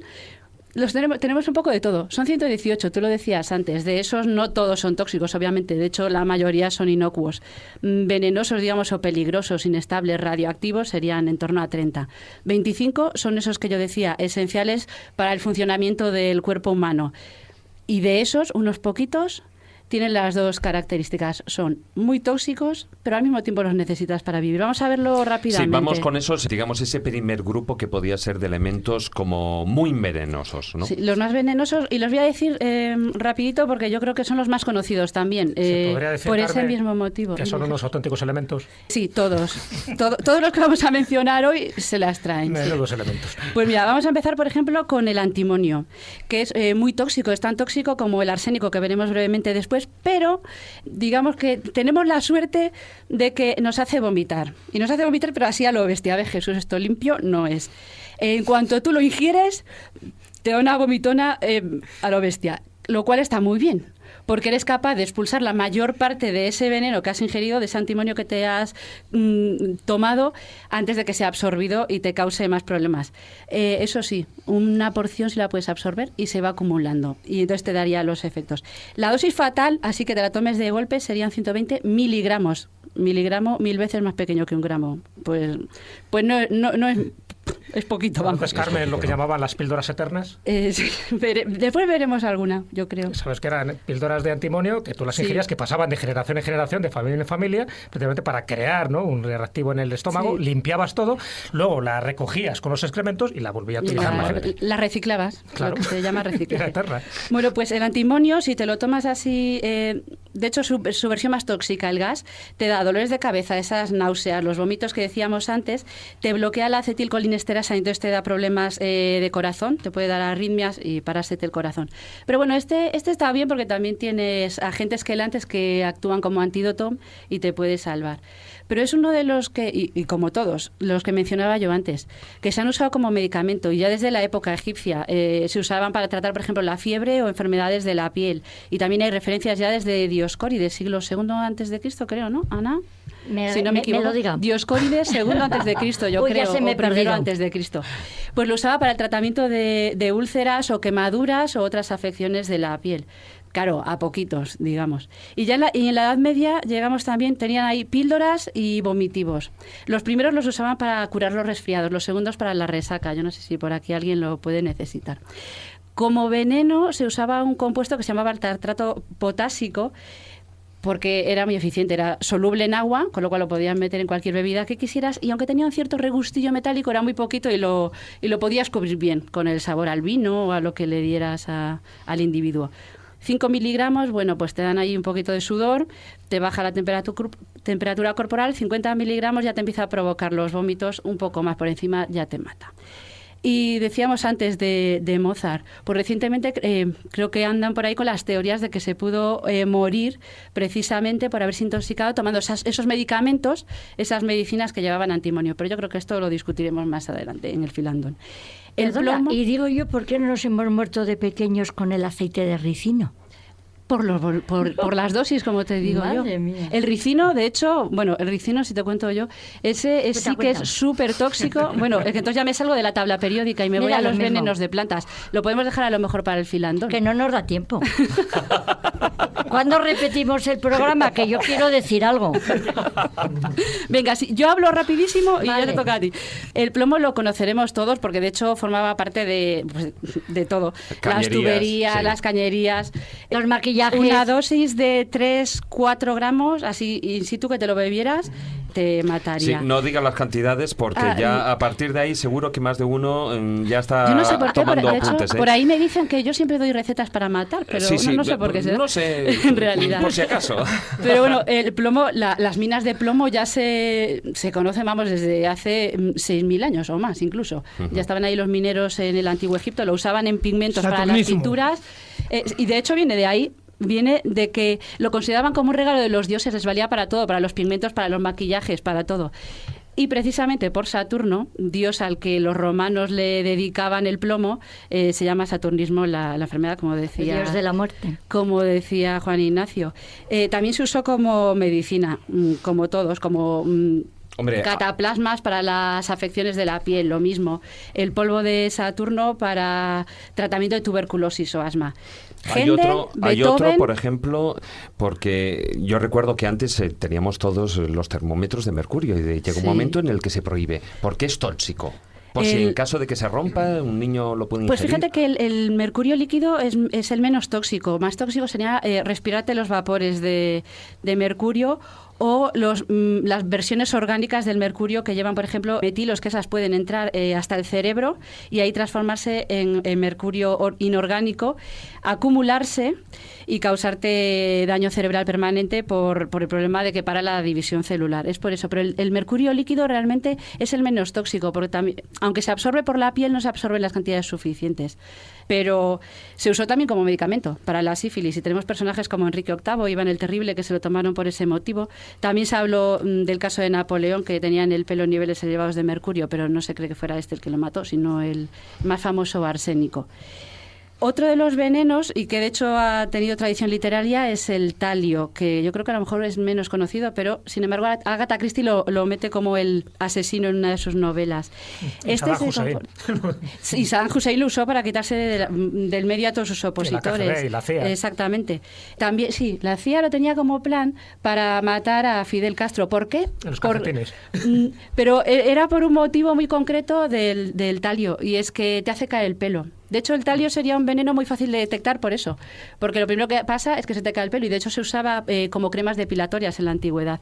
Pero sí, contra Nelson Mandela y contra Castro hubo complot de asesinato usando talio. El arsénico yo creo que ya es el más famoso, nos lo podemos saltar, aunque sí se usó durante la Guerra Mundial también para... Y el radioactivo, porque el polonio, ahí está el polonio, que además tenemos un caso bastante reciente, sí, ¿no? El que decías tú antes, del Livinenko, o como se pronuncia esto en ruso. Pero bueno, sí, añade el ameridio también. Sí, este ya es más conocido por este caso reciente, pero es que arrasa con todo, precisamente por la radioactividad. Lo curioso es que, por ejemplo, dentro de tu cuerpo, cuando emite la radiación alfa, se transforma en plomo, con lo cual te deja un regalito también envenenado, digamos. Pero fíjate, no solo el compuesto, sino el compuesto al que se degrada emitiendo radiación. Pero fíjate, lo que te iba a decir, que más que esos compuestos, que esos elementos, más que compuestos que son muy venenosos, a los que, bueno, pues has estado haciendo alusión, el arsénico, el antimonio, el plomo, mercurio, el talio, el polonio, yo creo que los que más nos pueden interesar son aquellos que aparentemente son inocuos, pero sí que conllevan ciertos problemas. Lo que te decía antes, tu cuerpo los necesita, pero en dosis más altas te causan problemas. Uno sería el flúor, que ya hemos mencionado antes. Es un gas muy reactivo y muy tóxico. Lo que pasa que no, en realidad En la naturaleza está presente como fluoruro y el fluoruro no es tóxico. En tu cuerpo humano lo tienes en los huesos y lo tienes en los dientes, que es lo que más le sonará a todo el mundo. ¿Por qué no pasa nada con él? Está inmovilizado, unido al calcio de los dientes y forma la fluoroapatita, que es muy resistente, es insoluble y está ahí rígida. No pasa nada. El problema viene cuando lo tienes líquido, disuelto y corriendo por tu cuerpo. O sea, que no hay problema cuando se habla de la sal fluorizada y tal cual, que ha habido mucha polémica al respecto. A ver, el problema es que se está adicionando en aguas o en las pastas de dientes o en otros elementos. Yo ahora mismo no sabría decirte las dosis, la cantidad de flúor que va exactamente ahí metida, pero tú para que te cause, digamos, una dosis mortal, tendría que ser de 3 a 6 gramos. ¿Y en este caso puede ocurrir por acumulación? En principio creo que no, porque lo irías eliminando. Te digo, si te la tomas todo de golpe, ¿no? Si te lo tomas todo de golpe, 3 a 6 gramos, entonces sí te mata, porque tu cuerpo no tiene tiempo a adaptarse. Si no, puedes tener suerte. Por eso digo que no es tan peligroso, pero sí en esas dosis altas, porque te causa trastornos degenerativos de las neuronas, por ejemplo, y problemas en el cerebro y con las conexiones neuronales, o te puede incluso afectar a vías metabólicas de producción de radicales libres. Otro sería el selenio, que forma parte de enzimas muy importantes para metabolizar precisamente estos peróxidos antes de que degeneren en radicales libres peligrosos, y te permite el mantenimiento de cabello, las uñas, y te protege, pero en altas dosis te causa muchos problemas. Te produce envenenamientos parecidos a los del arsénico. Otro sería el cromo, que lo conocerá la gente a lo mejor por una película, Erin Brockovich. El tema central de la película era la intoxicación con cromo 6, que es una de las formas de cromo más tóxicas de las aguas de la zona donde ella vivía. Es por eso, es muy importante, porque te permite obtener energía a las células, porque participa en el metabolismo de la glucosa, y de hecho su deficiencia puede causar diabetes. Normalmente no tienes ese problema porque con la comida te llega el aporte suficiente, que es cantidades mínimas de cromo, pero el exceso, por ejemplo, de ese cromo 6 sí te causa problemas. Otro sería el sodio y el potasio, que son los elementos, digamos, más comunes y de los más importantes para el metabolismo del cuerpo. El potasio, por ejemplo, participa en la transmisión de los impulsos nerviosos y en la contracción de los músculos. Sin él sufrirías parálisis. Pero un exceso de, por ejemplo, cloruro de potasio haría que se te desestabilizaran los mecanismos por los que el potasio sale y entra dentro de la célula, que son los que permiten la formación de esos impulsos nerviosos, y te mataría. O sea, pero hay esas pastillas que mucha gente las utiliza de cloruro potásico, y por ejemplo, cantantes, actores lo utilizan para en no unas quedarse dosis, sin saliva. en unas dosis más bajas. Si tú inyectas, digamos, o ingieres en una cantidad tal que tienes un exceso enorme de potasio fuera de tus células, los canales que sacan el potasio de dentro hacia afuera, que son los que generan el impulso nervioso, no van a funcionar. Fuera hay tanto que el que está dentro no va a salir, con lo cual te produce esos problemas musculares. Y de hecho el cloruro de potasio se usa dentro del cóctel que se administra a los condenados a muerte en Estados Unidos. Es uno de los 3 elementos que forma parte de esos cócteles. Y que suelen fallar con bastante frecuencia. Sí. Bueno, desgraciadamente para el recluso, sí. Otro sería el sodio, por el mismo problema, te causa hipertensión, todos lo sabemos. Si te tomas exceso de cloruro sódico o de sal, tienes problemas de hipertensión o ataque cardíaco. Yo aquí siempre hago la mención de los que dicen que se puede beber agua de mar, que prueben a beberse un poquito de agua con sal a ver qué pasa. Sí, pero ¿eso podríamos considerarlo como tóxico? En un exceso. Claro, una cosa es ser tóxico, sí, y otra cosa es que sea contraproducente para la salud. Yo creo que son 2 temas diferentes. Bueno, lo dejamos en el margen, en la línea divisoria entre uno y el otro. Y, por ejemplo, de esos otros que tú dices, sería el cobre o el níquel, que todos sabemos las reacciones alérgicas, por ejemplo, a ellos, pero son importantes en el cuerpo. El cobre, por ejemplo, es importantísimo, igual que decíamos antes, para producir energía en las células, porque participa en las enzimas que entran en esos procesos.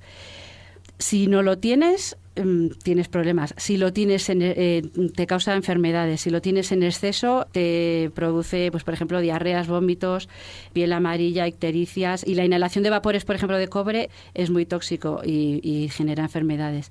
Y lo mismo con el níquel.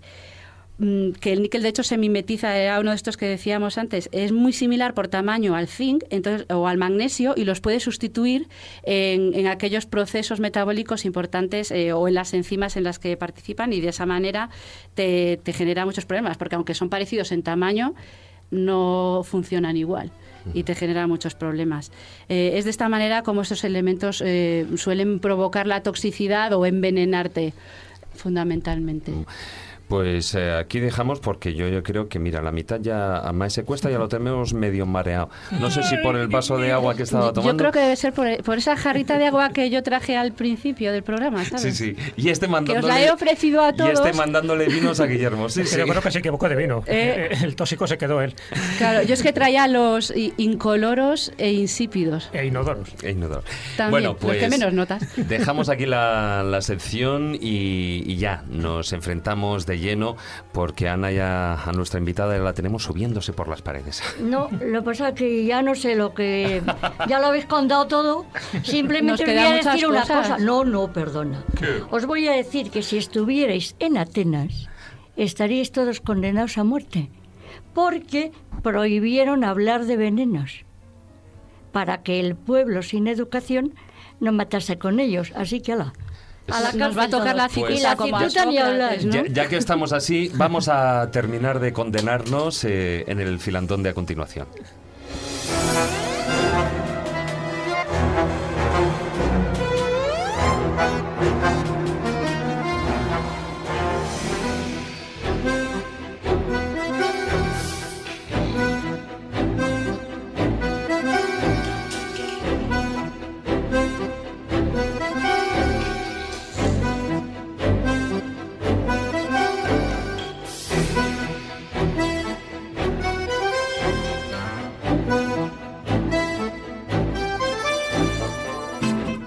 La escóbula de la brújula. La escóbula de la brújula.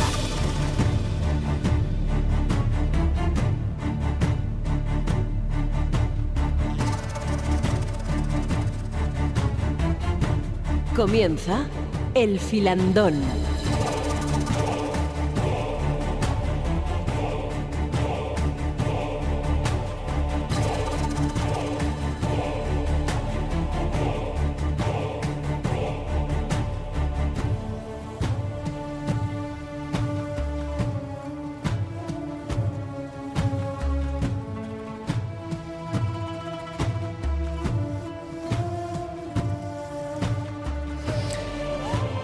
Bueno, ya estamos en plena tertulia, aunque bueno, a lo largo del programa ya sabéis, queridos escobuleros, que todo esto es como una macro tertulia, todo un macro filandón, porque hay secciones, pero todos participamos. Y antes habíamos mencionado un nombre de un famoso Sócrates, ¿no?, que él tomó cicuta de su propia mano. Posiblemente sea de los casos antiguos el más conocido, ¿no, Ana? Depende. Digamos que para los no especialistas sí, pero a mí no es el que más me gusta. Es decir, a mí el que más me gusta es, por ejemplo, el asesinato de Hatshepsut. Ahí estaríamos hablando, en el Antiguo Egipto. Claro. Como... Es que los griegos no me gustan para nada. Hombre, a Séneca también posiblemente dicen que se abra usted las venas o antes se envenene, ¿no? Pero lo más curioso, que es una de las últimas investigaciones, es que la reina Hatshepsut no se la podían quitar de encima porque mandaba muchísimo. Y parece ser que apareció la momia pues hace muy poco tiempo, y es como una especie de paella en señora, con mucho grano, y yo siempre he dicho que posiblemente tenía un choque anafiláctico. Pero analizaron un pequeño frasquito que había en la Universidad de Bonn y descubrieron una cosa en la que voy a copiar a Carmen con los palabras, porque dicen: la crema de belleza, según el Museo Egipcio de la Universidad de Bonn, estaba formada por palma, aceite de nuez moscada, poliinsaturados para aliviar enfermedades de la piel, y benzopireno, hidrocarburo aromático altamente cancerígeno. Es decir, que yo creo que posiblemente no podían acercarse a ella ni por esclavos para envenenarla por comida, que tendrían esclavos que probaban las comidas de la reina y tal, y debieron sobornar a la esclava que se ocupaba de las cremas de la reina. O sea, Y la mataron con una crema de belleza. Y se ha descubierto, pues gracias a las investigaciones de la Universidad de Bonn, de un frasquito que hay en dicho museo, pero por puritita casualidad. Es decir, nadie se esperaba, porque todo el mundo decía, bueno, ¿y cómo murió Hatshepsut? Pues nada, no se encontraba la momia, había varias momias, varios sarcófagos y tal.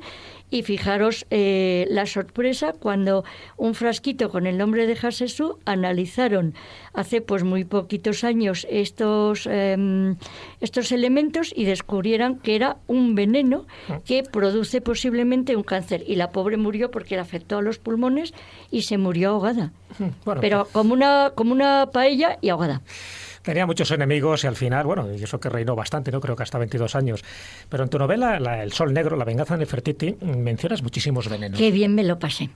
Te pasaste bien escribiéndola. Sí, mi yerno, que es médico, me miraba como diciendo, oye, suegra, pero vamos a ver, ¿tú qué quieres saber? Y yo, es que quiero matar con miel, que además me encanta cuando hablabais antes, ¿no? Pues efectivamente yo utilicé la miel de adelfas. Exacto. Estás haciendo spoilers de tu propio libro, Ana. No, ya está vendido. Ya, no sé, estará por ahí regalado en PDF, que es lo que pasa con todos los libros, ¿no?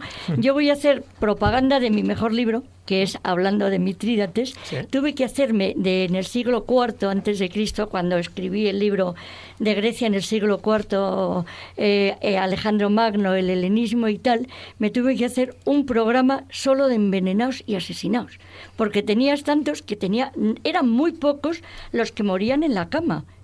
Y hay un asesinato que me entusiasma, no solamente el de, que ya está muy visto también, lo de las abejas y los venenos animales y tal, que le contaba a Jesús, y eso no lo conocías tú. Y es una reina que se llamaba, me parece que era Parisatis, que quería cargarse a su nuera.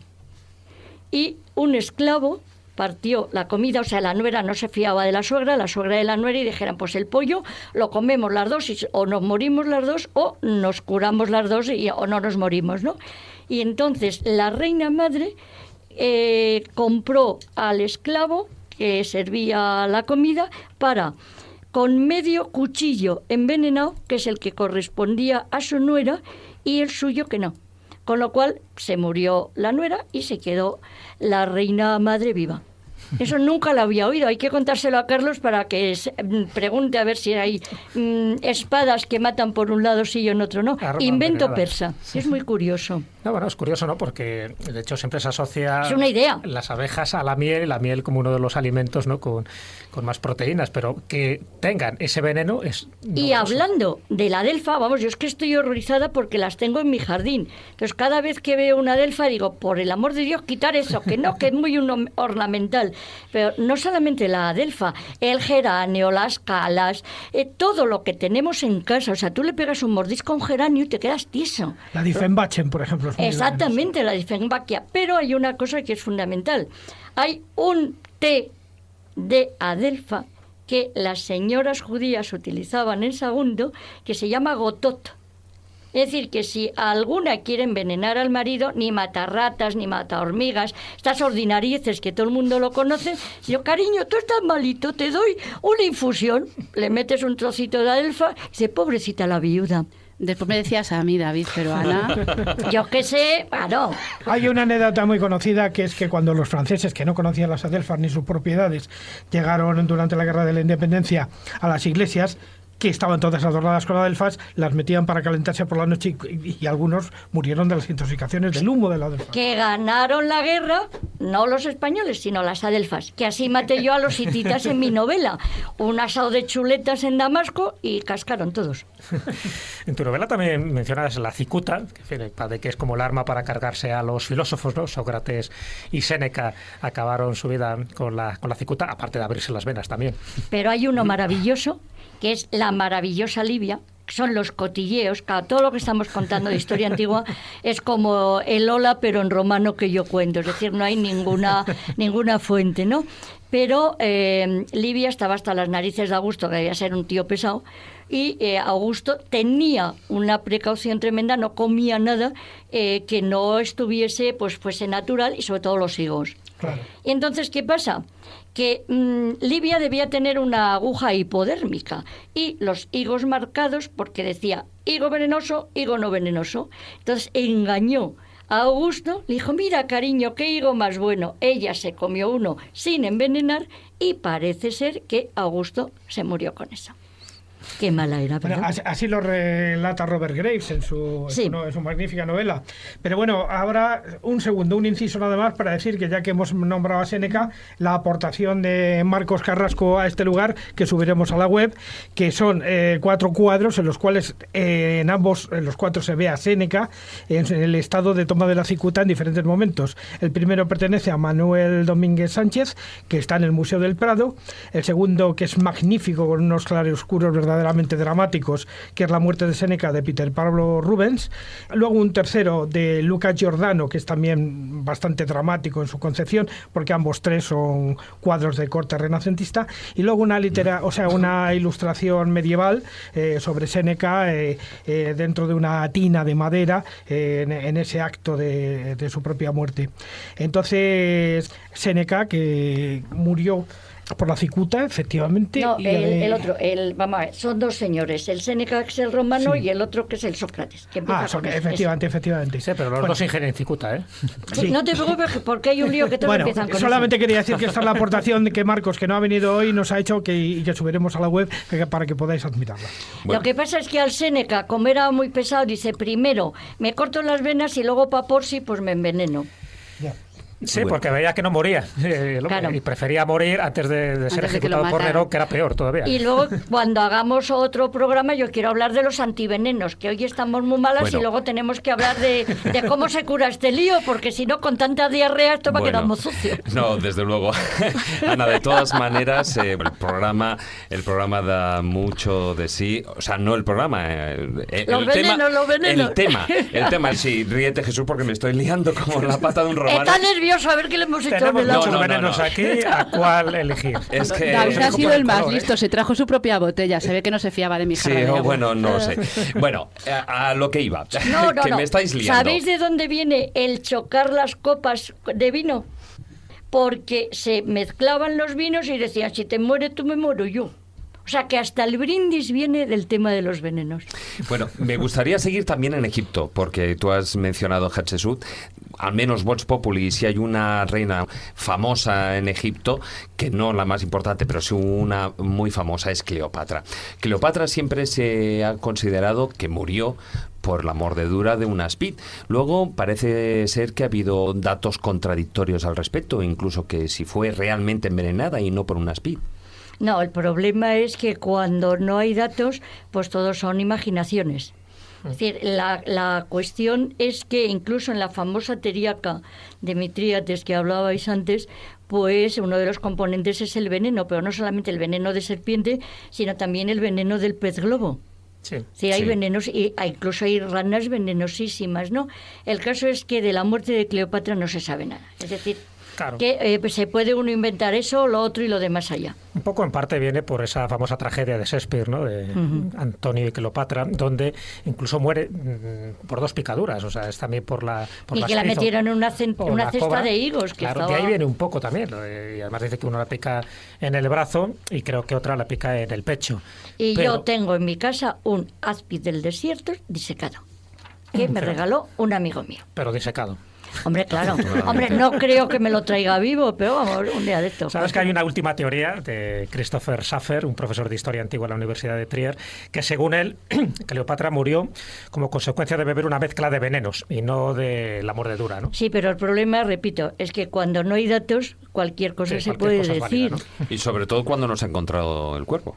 Ni espero que se encuentre. Es que como dice que murió tranquila y sin dolor, según dice Dion Casio, este historiador romano, pues dice no podía ser por una aspid, porque eso parece que genera una serie de compulsiones. ¿Pero a él le han piscado alguna vez una aspid? Creo que no. Claro, entonces cuando tengas la... De hecho creo que la cobra egipcia dicen que es rápida y indolora. Es que te deja muerta en el acto. Pues por eso digo que hay teorías para todo, pero te comentaba la última que ha sido hace unos meses. No, aparte de que los antiguos eran especialistas en venenos desde desde lo que decíamos de la prehistoria. Entonces, en el momento en que date cuenta que esta reina mataba, lo que hemos dicho de Mitrídates, se puede hablar de cualquier personaje de la antigüedad. O sea, me los mate usted y además voy a probar con el esclavo de turno y con los prisioneros de guerra. Claro. O sea, tenían un estudio de venenos y especialistas en venenos.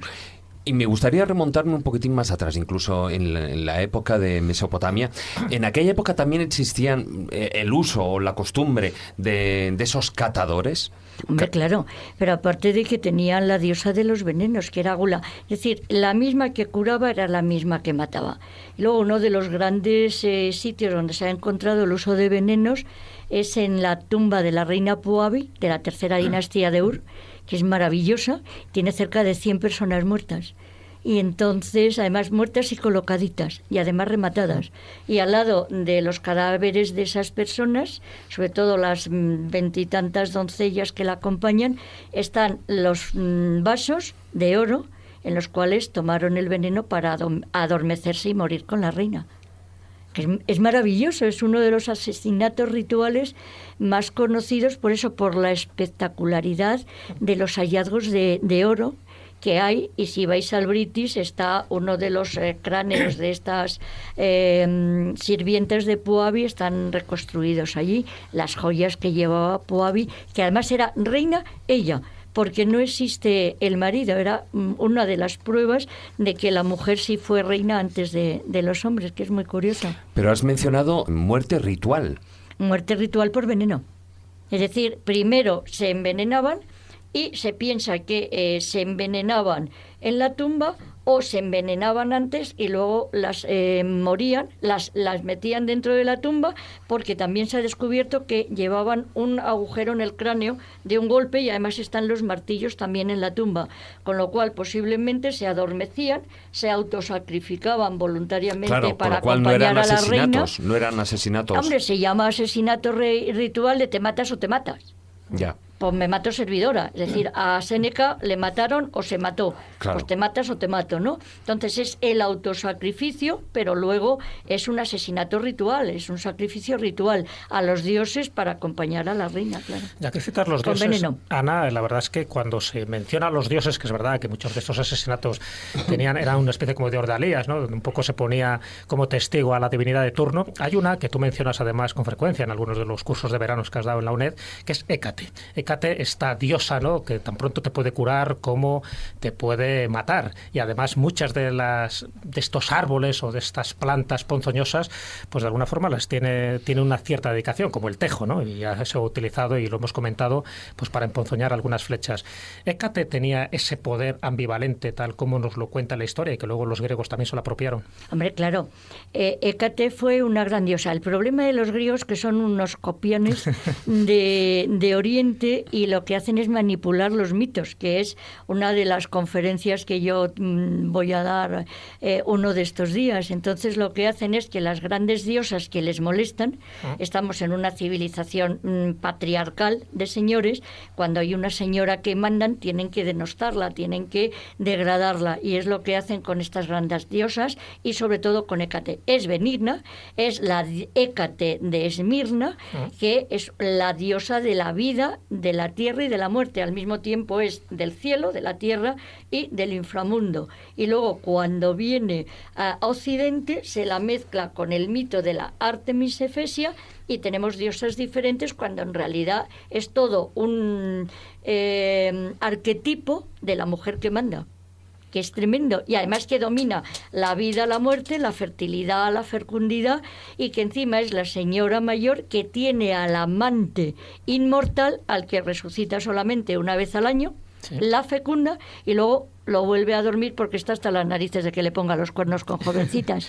De hecho, se han asociado un poco como a la diosa de la noche, ¿no? También, pues, aparte maléfica. Claro, que luego dan las brujas. Claro, exactamente. Efectivamente. Un poco el cortejo de Hécate, siempre están ahí las brujas, en fin, intentando siempre hacer daño. Y terminamos con Diana, porque en realidad lo que cuando en el siglo III o IV después de Cristo se habla de las Dianas, ¿sí?, que viven. Lo que pasa es que la manipulación es que de la gran diosa madre de la fertilidad, que no era virgen, obviamente, el mito que viene a la sociedad patriarcal es de la virgen sometida, como Diana, Artemis y la gran diosa no se quiere someter, me la expulsan de la sociedad porque ella no se somete al varón y me la convierten en la diosa marginada, de la que van a salir la diosa de los animales salvajes que está cazándoles, que es una barbaridad porque ella es ecologista y protege a los animales, no caza. Y me la marginan a los pantanos. ¿Por qué? Porque es la no domada, que es la mujer indómita, que es la bruja, obviamente. Ni Dios, ni varón, ni marido, ni chufas. La que manda soy yo.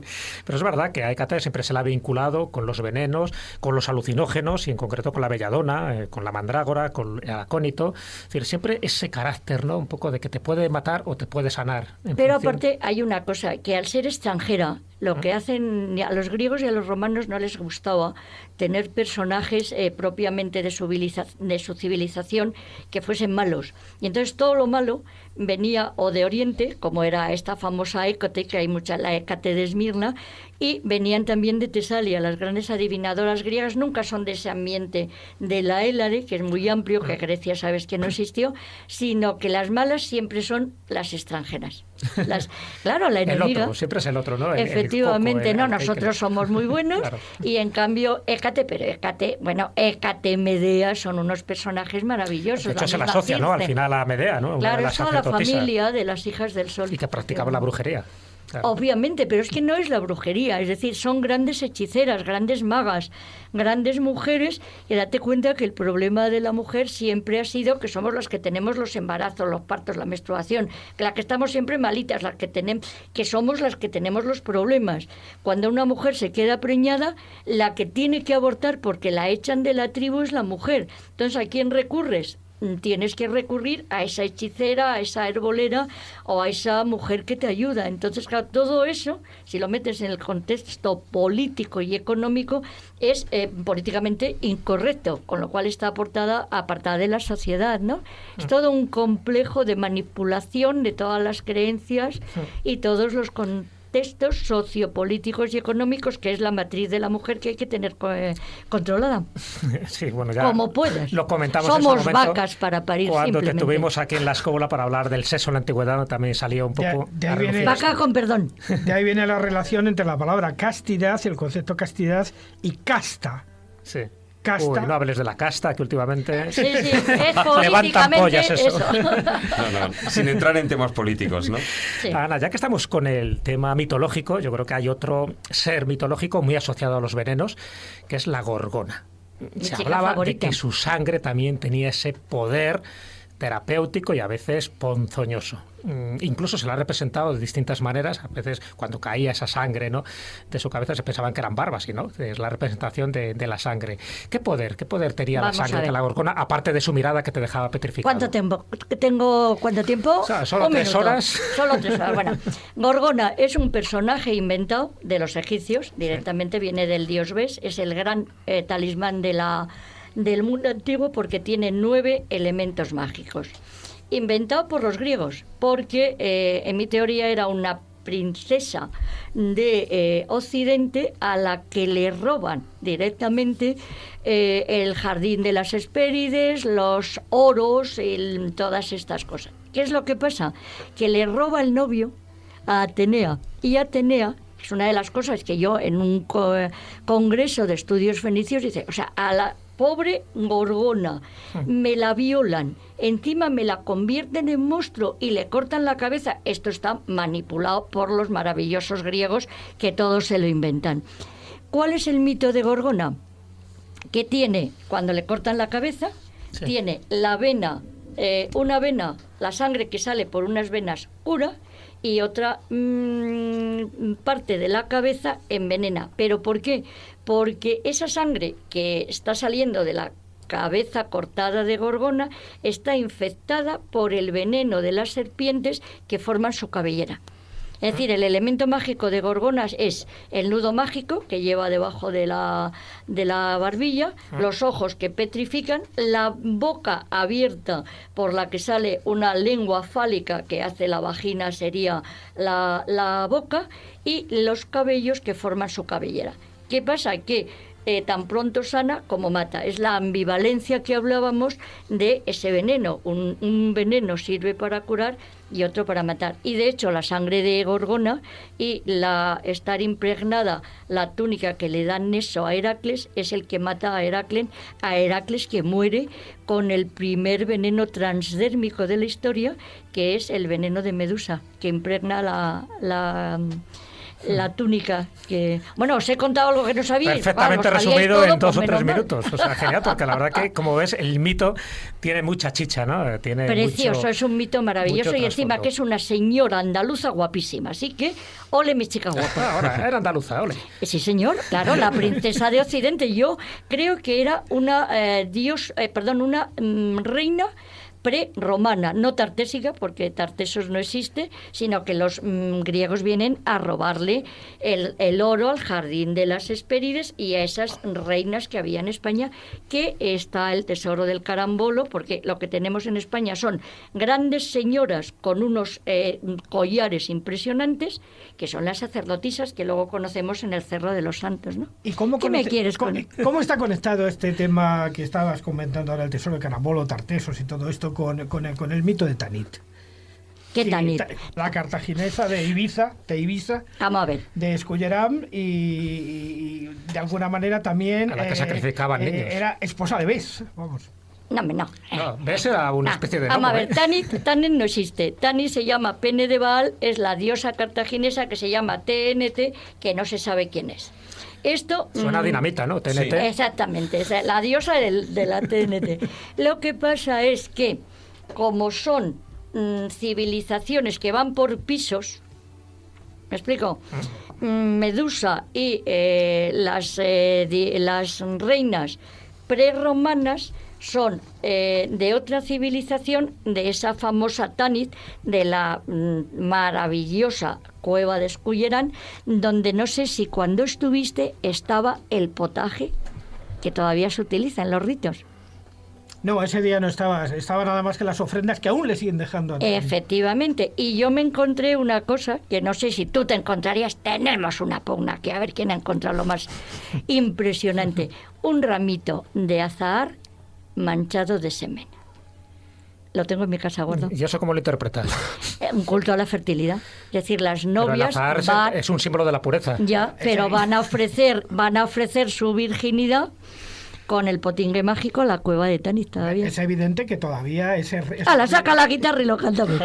Esos ritos de Escullerán se están produciendo actualmente. Efectivamente. La gente lleva allí fetiches, lleva no ha muerto. Piezas, lleva bragas, lleva todo tipo de cosas. Lleva las bragas, se las quita y todas esas cosas. Es decir, los cultos a la fertilidad existen, porque todo el mundo va a la era y además en primavera vas a la era y luego ya parirás, que son marzo, abril, mayo, junio, julio, agosto, septiembre, octubre, noviembre y diciembre, para Navidad, que es cuando toca. Mucho Capricornio. Exactamente. Sí. Yo soy Capricornio. Ya es por lo de los cuernos. Hijo de la era, ¿no? Estás inquietando. Hijo de mi era. De tu era. Bueno, vamos a dejar el tema aquí porque hay muchísimo que contar. No nos ha dado tiempo. Fíjate, solo nos hemos quedado en la mitología prácticamente. Hemos tocado algo Egipto, poquísimo.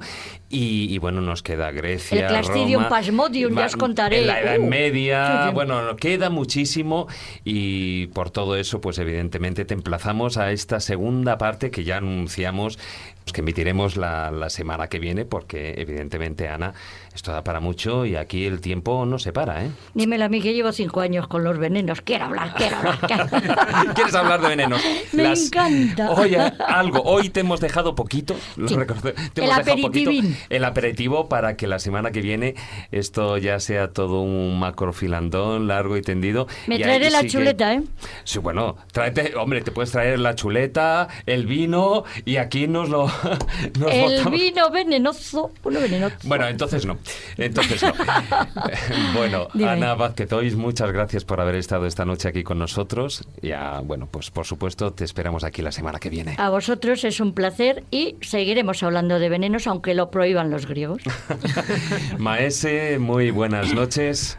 Bueno, voy a ver que tengo un matarratas ahí. ¿Quieres un poquito? No, pero eso ya está pasado de moda. Hay que ir ya, no sé, cosas como el Polonio, algo más actualizado, ¿no? Carmen Fernández, muy buenas noches. Buenas noches. Ya traeré yo algo del laboratorio la próxima vez. Sí, para la próxima semana, para ¿no? la próxima jarra de agua, sí. Aquí todo de muestras, ¿no? Dice, a ver, no, yo iba a decir dentro de la jarra de agua, pero... Esto como en lugar de la ruleta rusa, a ver, que cada uno escoja una muestra. El vaso ruso. A ver a quién le toca. Y Jesús, bueno, pues tú te vienes conmigo para hacer un breve, relato, cuento. Hoy también sé que me vas a sorprender.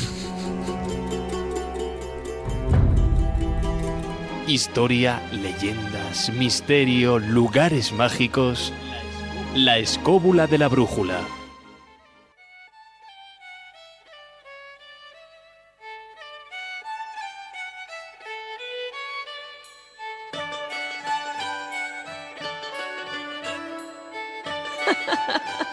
Los cuentos de Callejo.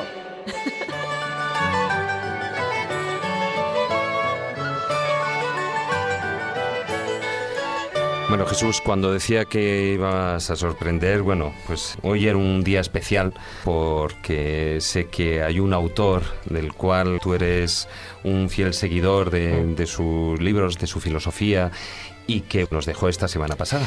Sí, el pasado lunes, el 13 de abril, al final murió pues uno de los grandes, ¿no? Incluso alguno de sus cuentos lo hemos citado aquí con su propia voz, que es Eduardo Galeano, ¿no? Este hombre de Uruguay que se puede considerar que es uno de los grandes autores de Sudamérica, pero también porque utilizaba los microcuentos, utilizaba los relatos, en fin, esas pequeñas fábulas para mostrar un tipo de realidad que él denunciaba.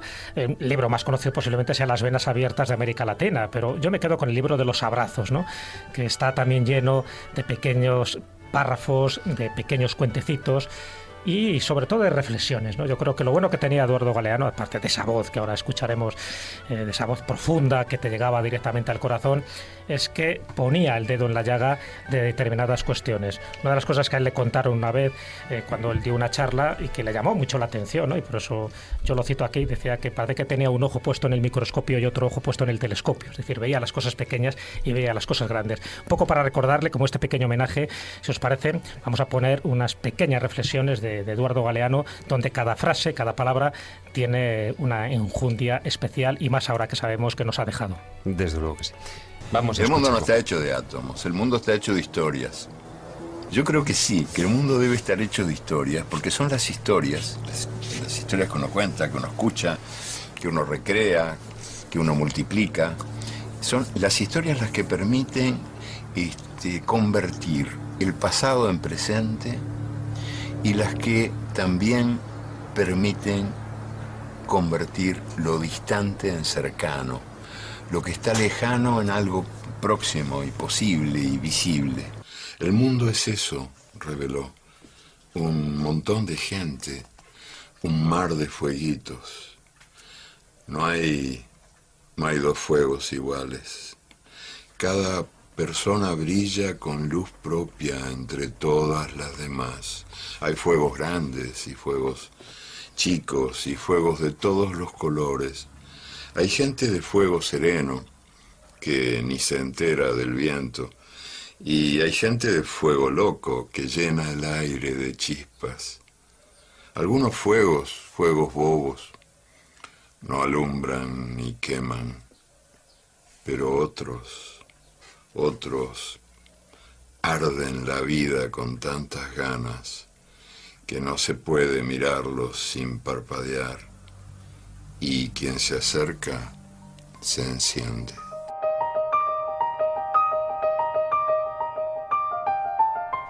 Jesús, me encanta cómo empezaba esto. El mundo no está hecho de átomos, está hecho de historias. Tiene más razón que un santo, yo creo que sí. Todos son pequeñas historias que quieren ser contadas. Y Galeano lo contaba de una forma maravillosa. De él son frases que para mí ya forman parte del recuerdo y habrá que enmarcarlas con oro. Él decía, por ejemplo, mucha gente pequeña, en lugares pequeños, haciendo cosas pequeñas, pueden cambiar el mundo. Y también él indicaba mucho que el miedo es muy peligroso. Dice que el miedo nos gobierna. Esa es una de las herramientas de las que se valen los poderosos, y la otra es la ignorancia, y que por lo tanto hay que erradicar el miedo y hay que ser libres, vivir libres. Yo creo que esa cantidad de cosas que luego mucha gente lo ha tomado con cuestiones políticas. Él se autoproclamaba como alguien que no aceptaba ningún tipo de género, ninguna descripción política. Él sencillamente era una persona sabia, una persona experimentada, una persona que transmitía como la mejor manera que sabía, que era con la palabra y con la escritura. En fin, nos ha dejado uno de los grandes, y con independencia de las ideologías y de las creencias que uno pueda tener, está claro que él ha dejado también una pequeña huella, sin saberlo, en la escóbula de la brújula, y por eso queríamos hacerle este pequeño homenaje. Ese homenaje de alguien que llegó a decir: hay un único lugar donde ayer y hoy se encuentran y se reconocen y se abrazan. Ese lugar es mañana. Bueno, pues aquí terminamos este recuerdo, este homenaje desde la escóbula de la brújula a un buen escritor y un grandísimo pensador que era Eduardo Galeano. Muy buenas noches, Jesús. Muy buenas noches, hasta la próxima semana.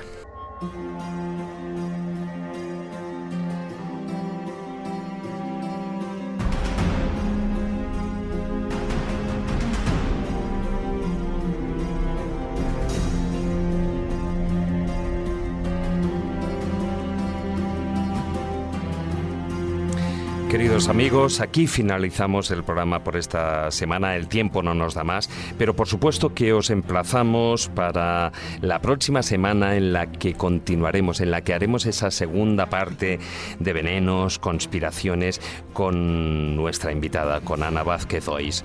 Muchas gracias por acompañarnos. Os recordamos nuestra página web, laescóbula.com, y en las redes sociales nuestra presencia en Facebook, en la página oficial La Escóbula de la Brújula, y en Twitter nuestro perfil es @laescóbula7. Muy buenas noches. Tratar de ser felices e ilustraros. Hasta la próxima semana, amigos.